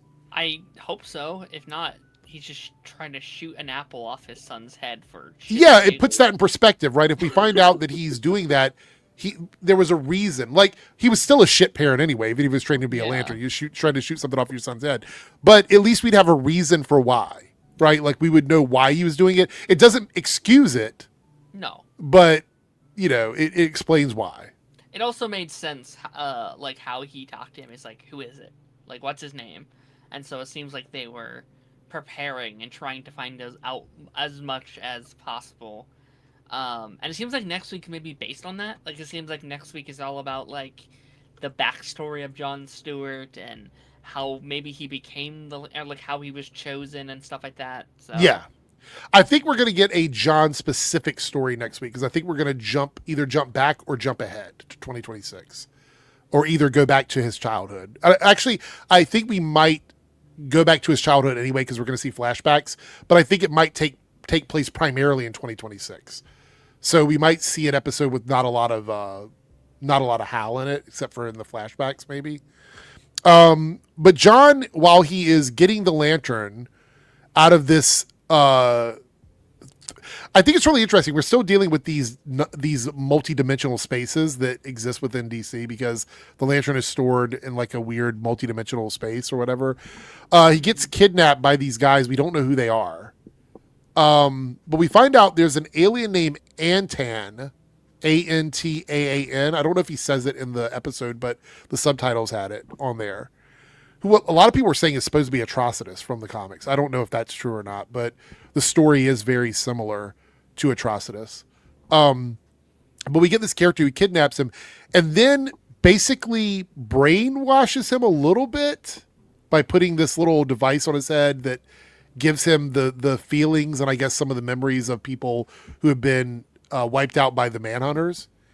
And so he does now feel somewhat emotionally affected by this. And I think this is what adds a little bit of weight into his issue with Hal and whether or not he trusts him, because, this group convinces Jon that the Guardians are the ones that have something to do with this Manhunter on Earth and why it's being protected, and whether or not Hal is covering stuff up. What are your thoughts on this? Because I like this idea that we may be looking at sort of a triple fake out of some sorts of like the Guardians are, supposed to be space cops, or they created space cops, but they also created the Manhunters before the space cops, which were the original space cops. But now they have to cover up these Manhunters because they know they wiped out people. So now they have their own space cops defending and protecting the failures that they had. So it's like this triple fake out of like what's going on. Yeah, I'm curious. I feel like I'm curious as we get through the season, because there's clearly going to be this character is actually a Manhunter. Oh God, who is it going to be? There's a lot of theories right now that Hal is secretly a Manhunter this whole season, which is something I'm actually kind of subscribing to, because I don't know how you feel about the ending of last week's episode. Ronan has arrived. Oh, Ronan. Yo. But I mean, speaking of who he has in his profile, I don't think he's dead. I'm thinking that's a Manhunter. Well, that'd be nice. But let me tell you, Ronan, I'm going to ask you how you're doing, but I want to get this out before I forget about it. If he ends up not being dead, it's going to be the biggest fuck you to all of these channels that have been going so hard against the show over the last couple of weeks now. I actually said in my video today that I hope he's not dead, just because it would make them look stupid. Like, I'm okay. Yeah. Look, I grew up with Hal Jordan. He was the Lantern that I followed in the 80s, right? So he was the guy that I was behind as a kid. All my toys were Hal Jordan toys. But I don't mind that they killed him off, as long as it makes sense within the narrative and it serves the story. I don't have an issue with that. But some people are acting like Jon Stewart isn't a lot of people's Green Lantern. There's so many people that they watch Jon Stewart for like 15 years. That's their Green Lantern, And there's some people where they're like, Kyle Rayner is my Green Lantern, or, Jessica is my Green Lantern. There's so many people that have their own specific Green Lantern. Guy Gardner, also a lot of people's favorite Green Lantern. So I would love for the fake out to happen, just primarily to get under their skin. I'm okay with whatever they do as long as it makes sense within the show. But if they brought out that he was a manhunter, or there was an alien impersonating him, and maybe it wasn't a manhunter, it was just another alien species that looks like him or whatever, I would be okay with that. With that being said, though, Ronan, how are you doing? And we're talking spoilers for Lanterns episode 2, so I don't know if you've seen it yet or not. I'm assuming you have. Are you kidding me? Of course, this is the show right now. I'm watching. I'm doing okay. I literally was recording today and making thumbnails, and right now I'm literally rendering an interview me and Darren did last week, and and I took a nap because I was like, all right, I'm just letting it render, and I woke up from the nap, and I'm like, let me look up any Lantern stuff, and then I saw you guys. I'm like, oh, you know what? I'll jump in for a little bit and see how they feel about the show. But yeah, I fucking love the show. Mm-hmm. I, much like everybody, was bummed out to see that final that shot, no pun intended, of episode 1. But I'm hoping that secretly he's probably like in the pocket dimension, stuck, and that like he makes it out the end, and him and Carrie like retire and just be like, all right, I did my thing. John, it's your turn. Go for it.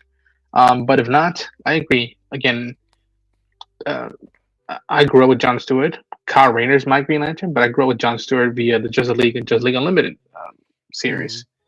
So I'm okay if he has to go, as long as it's earned and it's worth it. If it's just to make a character be the next one, I feel that kind of cheapens the rise of Jon Stewart. But as long as it makes sense and it's not just to pass the torch deliberately, I hope there's more to it than just that. So Lone Wolf here with the $2 super chat says running theory is the wife is the Manhunter. I've actually heard theories that everybody except John is the Manhunter. I've heard. I heard she is Sinestro's daughter. Oh, because really? Sinestro has a daughter in the comics who has a semi-similar name. It's more alien-like, which would be apropos. But like, people are like, what if she's Sinestro's daughter? I'm like, that would be kind of cool. My favorite Lantern is Larfleeze. Like I love Agent Orange because he's the only one. So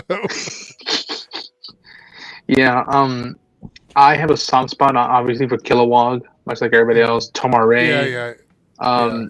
Chip is a weird one that I'm also like, yeah, I want to see Chip. And the last consistent Green Lantern thing I read a little bit of the first few issues of Grant Morrison's Green Lantern, which that one's buck wild. And then when DC Rebirth started, I picked up the Sam Humphrey one where it had Jessica Cruz and Simon Bass together. And I was like, wow, 2 Green Lanterns at the same time? I'm like, all right. And so there's a vast lineage with the Lantern. And I also have a soft spot for Guy Gardner. When he's utilized perfectly. When it's too much, it feels too much. But like for example, the Superman movie, I think he was used perfect. And much like Peacemaker and hopefully in Lanterns. But we shall see. By the way, before we continue, shout out to Chronic for a $1 donation. Thank you, Chronic. I appreciate the $1. I love that album. My favorite Lantern is the one played by, I think it was David Ramsey. That Lantern, right? Green Lantern. Does that count? Right. Yeah, whichever one that was. So we have the situation where he goes and he brings the Lantern back to Hal, and Hal then has to charge it and say the oath, and you can tell when he's saying the oath, he's over it. Like he is over being Green Lantern. And this is why when Ronan, you said maybe he's just like, I'm good chilling or whatever, like after he gets out of the pocket dimension and whatnot. Yeah, if he's still alive, I think he's totally okay with just like letting somebody else be Green Lantern. I actually think that's where it's at with him.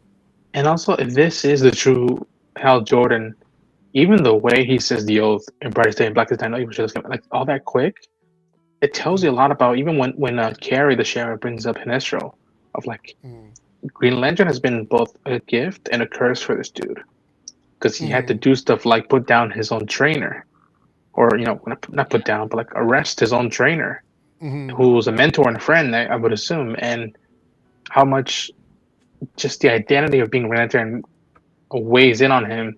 And I think Carrie is to an extent right that he is lonely, and and he never dealt with it. And now when he sees stuff like John's construct, that gives him a new thing to be on the lookout for. And so I was fascinated by that. I love how even John just throws the bag at him when he sees he's all bruised up from the shot. He just throws the bag at him to catch it. Like, well, speaking of that, we have Hal and the sheriff. I think Sheriff Kane, I think is her last name. They decide to go and approach Macon. Yes. And things aren't very good because she's like, let me do all the talking. Of course, Hal doesn't, and ends up getting shot by the guy on site or whatever because he threatens him with the ring, and the guy takes the shot anyway. But it's more of like a stay the fuck away from me shot than a I'm going to murder you shot. And since it's Nebraska and the guy was trespassing, I think they had the legal right to shoot. So that's probably not a problem in Rushville. So he has to recover from that. So he's sore already by the time that John gets back. I think it's going to be really interesting going into the next episode with where John is now, because I don't know. I know that we're going to do some flashbacks to John's childhood, and we're going to do some 2026 stuff. I don't know how much 2016 we're going to get next week. So I'm looking forward to seeing that. I want to do a shout out to Earl, the plant, the meat eating plant that was there. I don't know, in chat, let me know. I don't remember that creature from anything in DC Comics. Is that like original for the show, or is that something that's a Easter egg? I don't know what that is. I can't speak on comics. It's probably somewhere in comics. It reminded me of the plant from the Harley Quinn show, though. The Ivy's little plant pet, Frank. I think was his name. Probably no relation, but I was like, praying mantis. I do know that someone brought up that Hal in the Silver Age did collect plants, though, even if that one isn't one specifically from the comics. So Lone Wolf, I looked it up before the stream. I couldn't find anything named Earl from the comics that was that plant. So if somebody has something they can send it over. Yeah, I know he had a plant, a creature called Itty Bitty, I think, or Itty, something like that. But I don't remember much about that. Volpe says Jon Stewart was in a cartoon millennials were aware of. That's why these grifters pretend they know him.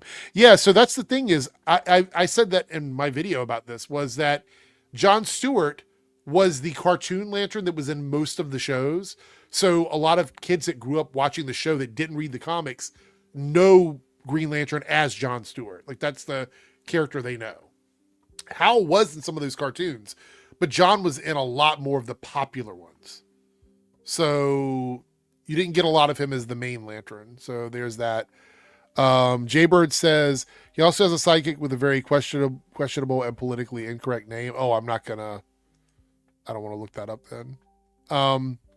But one of the things we do get is we get to see some off-world stuff. And this is where the episode sort of leaves us hanging. We see Hal fly off of Earth, and we see him arrive on, I don't know what the name of that planet was. I don't think they said it. Did they say it in the episode? I don't think they did. No, I don't think so. It's like a prison planet. He arrives there, and we get to meet Sinestro, who is incarcerated there. By the way, I know some people have been trying to clown on the way Sinestro looks. I think he looks great. He looks like an older Sinestro. Like, I don't have a problem with it. I think he looks great in the episode. So no issues there. But I'm curious to see what they're going to talk about when it comes to the Manhunters, because apparently Sinestro knows a lot about it because of his closeness to Abin Sur, which I believe is what we're going to find out. Well, if they follow the comics. I know Sinestro and Abin Sur were close in the comics. I don't know if the show they're going to do that or not, but we'll find out. Let's see here. I also love how it felt. Yeah, it felt very like Sounds of the Lambs. Oh yeah, yeah. And I love that we might get that soon. And also, I tell people, like, if people are like about the makeup and all, this isn't prime Sinestro. Like, this isn't Mark Strong Sinestro, which I would say is the only best part of that first Green Lantern movie. True. Like it's not that same generation. So I'm very good to see I can't. Damn, I can't say much more. But I know some stuff. So I'm ready to see how you guys feel about other stuff that's brought up. All right. Steigermore says John was a regular on Justice League and Justice League Unlimited, which I love Justice League Unlimited, and made guest appearances on Static Shock. Yeah, for sure. For sure. So we get left on the cliffhanger about all of this. We know now that John can hold constructs, I mean, without a ring, as long as he's concentrating, which a lot of people said that might be how he's going to get his suit. Because remember, like, obviously Hal's suits are physical. They're hanging up in his closet, which is how he gets it in the episode. But John can manifest his constructs, seems, for even when he's knocked out, which is really interesting. You're muted, Darren, by the way. Sorry. Yeah, I really like the end scene there, because I think it's very open for interpretation when he's like, what's with the damn bird? Like, it must mean something to you. It must mean this thing. It's like, just a bird, dude. Like, I don't, it's whatever. And I think that is symbolizing like that he's going to be able to make suits and things like that or whatever out of his he's constructs. Stronger than how it was when he was first starting. Because, like, wait, you can do that like that easy now? I think it's going to. I think he's feeling very self-conscious about his own. What happens? This would be a crazy change from the comics, but what happens if if John can manifest his own ring? Like, he's connected in a way where he can just make his own ring. Like, how would that be? Like, because we know that there's only the Guy Gardner has a ring. Mm-hmm. What if there's something with John where he was predestined to be a Lantern because of something the Guardians did?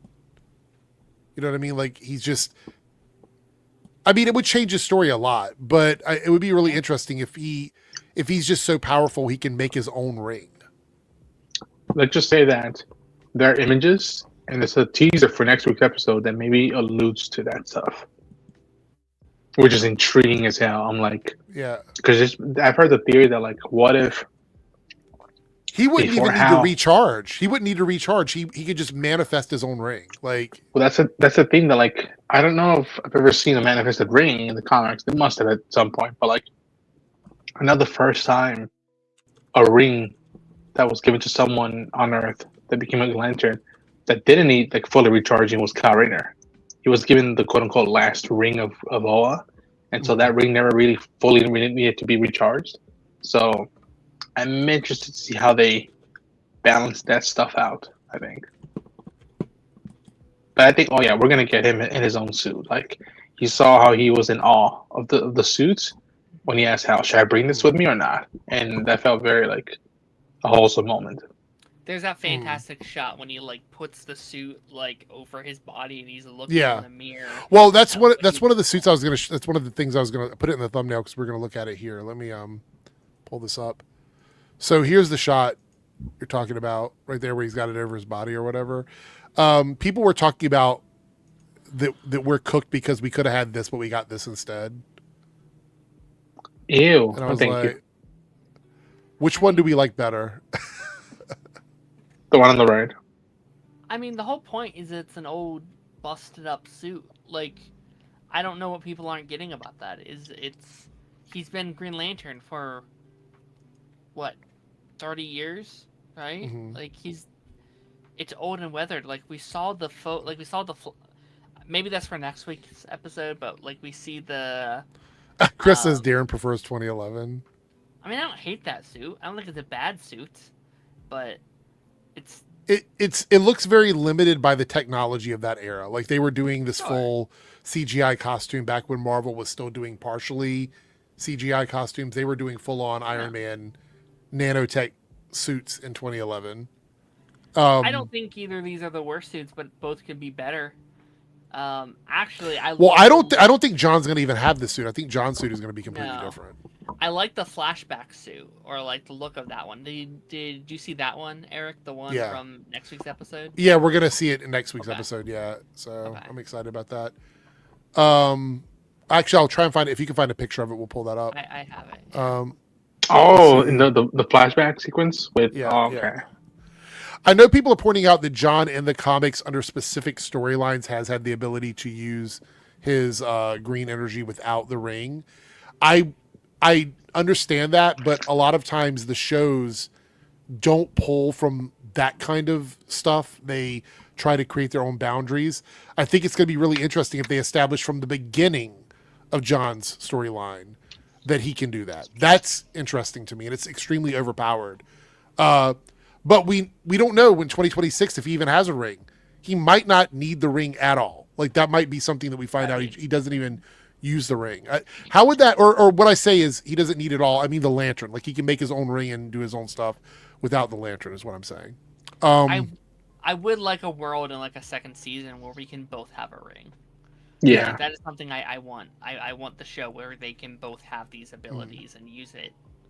Because I like also the passing of the torch, meaning that like Hal's ring is now John's ring, and like I don't know, I like that element too of like I'm passing the torch to you now. Oh, that shot, that looks so cool. That looks so Yeah, sick. this is the flashback suit. Yeah, he's got the mask on and everything.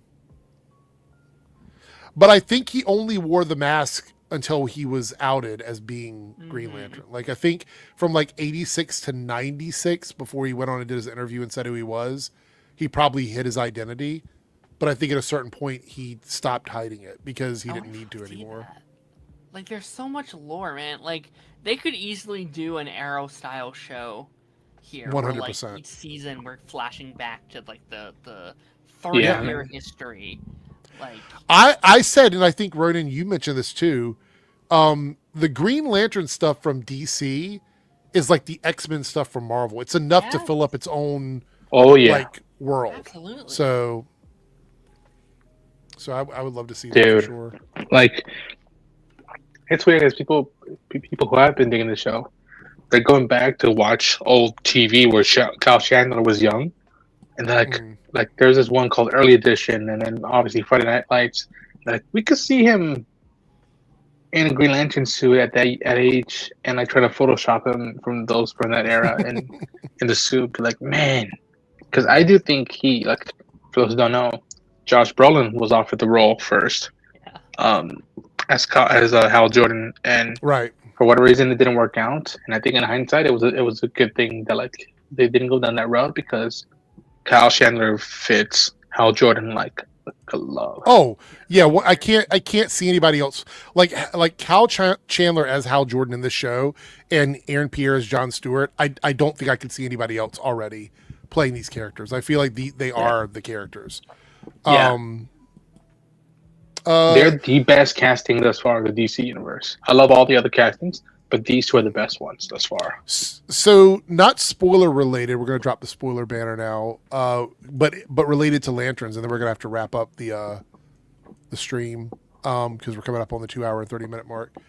By the way, while we're doing this, I'm going to pull the. Actually, let's move some people around here. We're going to show that, and then we're going to move Darren back here, but we're going to make the chat tiny. On that side, there we go. You guys vote on the poll 1, 2, 3, or 4 on what you want. We're going to do 2 of these because you guys hit both goals tonight. Thank you so much for that. So there's an interview with Damon Lindelof where he talks about not being vigilant to the source material. That has a lot of these hater channels crashing out about the show because he's saying that there's some things are going to change and some things are not going to change, right? And I made the argument that you can't be serious about fidelity and source material vigilance when you're okay with stuff like Infinity War and Endgame, which they're not stories from the comics. Like, they take elements of stories, but they're not from the comics. Some of that stuff is completely made up for the MCU because the characters aren't even the same in some instances. So how do y'all feel about that? Like, do you think that the source material, in order for it to be good, these projects, and I know what the answer is for most people, but I want to just kind of open the floor for it. Do you think that they have to be one for one the same, or are you okay with an adaptation taking a lot of liberties with these characters? Like, what are your thoughts on this? I don't think there's ever been a 1-for-1. Like, I can't think of, at least on like the big screen, on these big blockbuster movies and shows, where they've done a 1-for-1 from the books to the movie or show. Like, there's always liberties. There's always And if there wasn't, you could just read the comic. Like, the comic is there. Exactly. You're using these books as a blueprint, as an inspiration, but at some point you do have to add your own flavor. Like, that's what art is. Like, art is getting inspired by what has come before, but then making your own special sauce. Because then it just people you're just copying. You're just doing the same thing that these writers did 20 years ago. And again, there's a balance, right? If you're, if Hal Jordan had a mohawk and he's actually a Pink Lantern now, and he rides a hoverboard, and there is a too far, right? We've seen stuff like Halo, like the Halo show, where it's like, okay, clearly you went probably too far from the source material, and you have to reel them back a little bit. But inspiration, I think, Arrow's a good example. That show sparked a whole universe, and it's nothing like the Green Arrow storyline. Zack Snyder's DCEU is nothing like anything from DC. I want to point out here, Xana says, there are adjustments in there as changing someone's personality entirely. I still think that's fair. I think it's fair to do that as long as it serves the story. If what you're doing is good and it serves the story, then I'm okay with that. A prime example for me is Jean Grey in Spider-Man Brand New Day, right? I don't like the bigger landscape of what that means for the mutants in the Marvel Cinematic Universe. I'm still apprehensive about it. But they changed her drastically in Spider-Man, but it worked in the movie. Because that Jean Grey is not anything like a Jean Grey that we've seen in the comics, at least not in any of the classic comics. So I'm okay with that as long as it serves the story. I think they are, like, someone I think did mention that, like, the closest we probably gotten was Zack Snyder's Watchmen, but even then, taking away the theatrical cut, the director's cut, which is my favorite version of it. But they changed the ending of that too. So they changed the ending. There was no squids. There's a lot of stuff they cut out. The stuff with the artist, the comic, which I'm fine with the pirate comic not being part of, but like, I think. And also, if they do change the personalities of the characters, then that's a choice you have to do. Like, you have to make. Like, if you want to stick with this movie or show and see how it ends, or it's not for you and you don't have to watch. You just walk away. The original source material is right there. I think that you do have to have the freedom to do that, but also when you're rocking the boat just to rock the boat or just to mess with the audience, then you're playing with fire, then it's like, what's that quote from Pulp Fiction? You play with matches, you're gonna get burned. That's up to you if you're willing to get burned or not.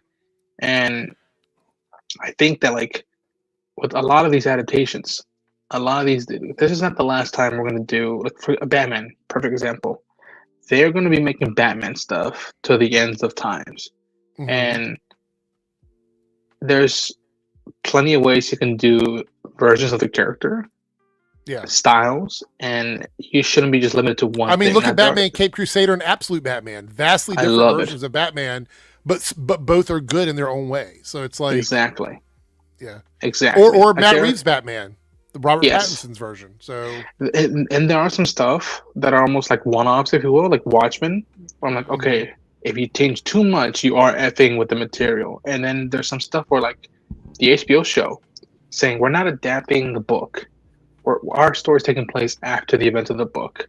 If you want to watch it or not, that's up to you. And Damon Lindelof went out of his way to tell you that, like, if you're an Alamo purist, respect his wishes. But if you're willing to cross the line or two to check out what we do, you might be into what we're doing. And so there are proof of concepts and proof of, like, ways you can go about doing stuff. It's interesting. Right. So wait, very briefly, I want to bring this up and then go. YouTube Noob says Spider-Man Brand New Day cracked 2 billion despite being different from the comics. Yeah, I was just about to bring up Spider-Man because, like, Spider-Man No Way Home, I thought would have taught a lesson to people that because Tobey is not how I view Spider-Man, and Andrew Garfield, they were doing some very different stuff, and Tom, they diverse from the source material quite a bit, and we never would have been able to have a Spider-Man No Way Home where all three of these characters are teaming up together if they're like, no, this is how it works in the comics and this is how it is to a T. But them all being these different takes on the characters and their own individual flavors and styles is what makes them all so special. What about you, Omega? Because you've had X-Men PTSD from like the Fox era, so. So I thought y'all still talking about Flanders for a second. So y'all on Spider-Man? Well, we're saying the topic was, because we're wrapping it up, is do you think that in order for something to be good, it has to be completely, the fidelity has to be there between the source material and the project, like one for one? Or can they try different things and it works for you? And the reason why I'm bringing this up is because that's one of the complaints about Lanterns, is that it doesn't follow the source material. Oh, okay, I see. No, it can have some changes because if you deviate too much, then it's like it's not even the source material anymore. But like with the X-Men, the first few X-Men, the Fox X-Men movies, they deviated too much, and while they may have been decent superhero movies, they weren't good X-Men movies. But now, as y'all said with with Jean Grey and Brand New Day, it does deviate. I mean, even with the Marvel stuff in general, they're still close enough to the source material that the characters are at least there, and it's the movies are still good on their own. But so it's like, it may not go 1-to-1 with the comics, but it's like, that character is still there. They're deviating a little bit, so it's still good. It's still the character I want that's on screen. So, I think a good example of this is like X-Men 97, right? So they have a lot of the same characters, but they're all tossed around in different eras. Like they're not all together in the same era. Some of the teams aren't teamed up correctly, but it doesn't matter because they did a good job with adapting those characters in those stories.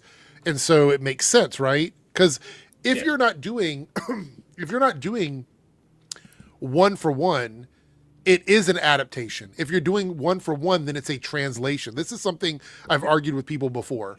When you are doing an adaptation requires you to change things. That's why it's an adaptation.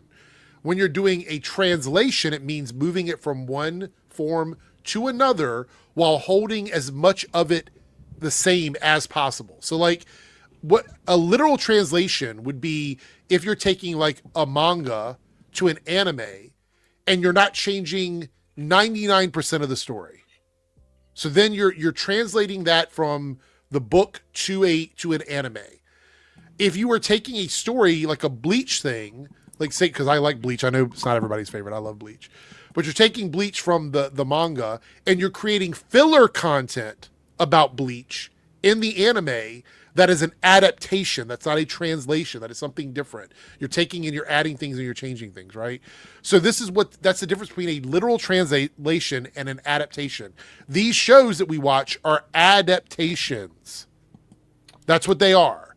They're not meant to be a literal translation of the source material.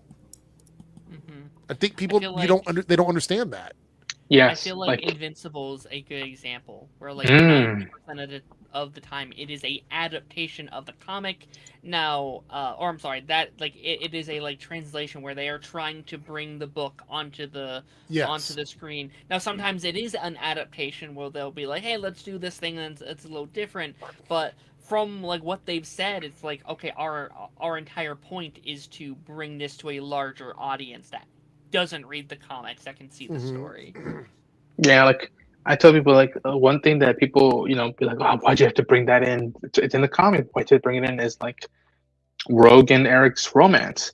It's in the comics. Some people are fans of it. Some people are not fans of it. Yeah. And how you go about utilizing it is up to you in the show. And I think 97 does a great way of utilizing it, and bringing out valid points for both arguments. And you brought up Bleach, but like one adaptation that I'm not a big fan of and was heartbroken the way they went about it, but it wasn't the end of the world for me because I had the original, was Cowboy Bebop. Yeah, I love the anime. Yeah. Jesus H Christ, that live action. It broke my heart because I could buy it from most of the cast. I could buy it, and yet the way they went about it was like, it reminds me a lot of how people in Hollywood make video game movies, and they just put in everything from the whole franchise in one movie, and it's just like, why would you?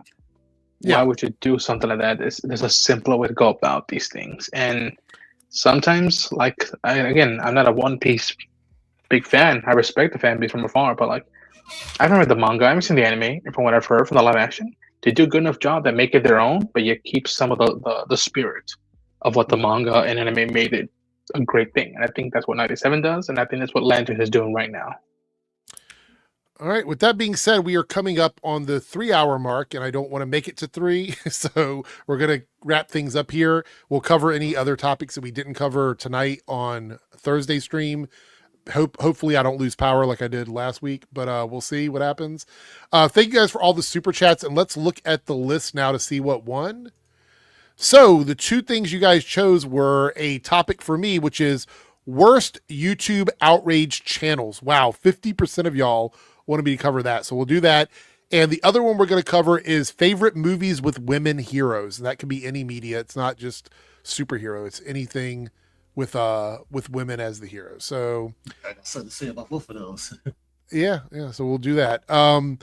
Lantern's trailer, right? Yeah, we will do that. We're going to watch the preview for next week. I forgot about that. Thank you for bringing that up. Let me go ahead and get that ready. Which I believe that's the shot of the Lantern suit that Darren had. Yep. Let's see. Oh, why are you showing me Emergency Awesome's video? I was like, why is the trailer 15 minutes long? Because I forgot that he just names his videos after the trailers. It's a little annoying. I mean, I get why he does it, but it's still annoying. All right, here we go. Let's take a look.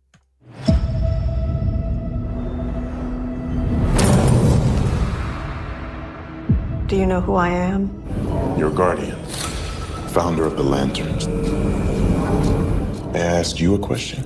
This is when most candidates ask, why me?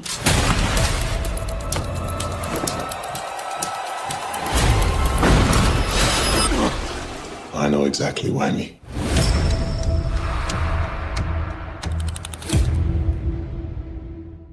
Can't wait, man. Okay. Can't wait.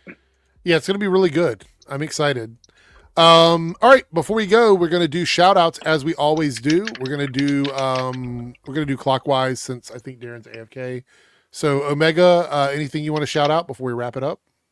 Nothing much really, just my DeviantArt page, threads, Blue Sky when I remember it. If you know my other site, you know where to go. So Okay. What about you, Ronan? What's happening in your world?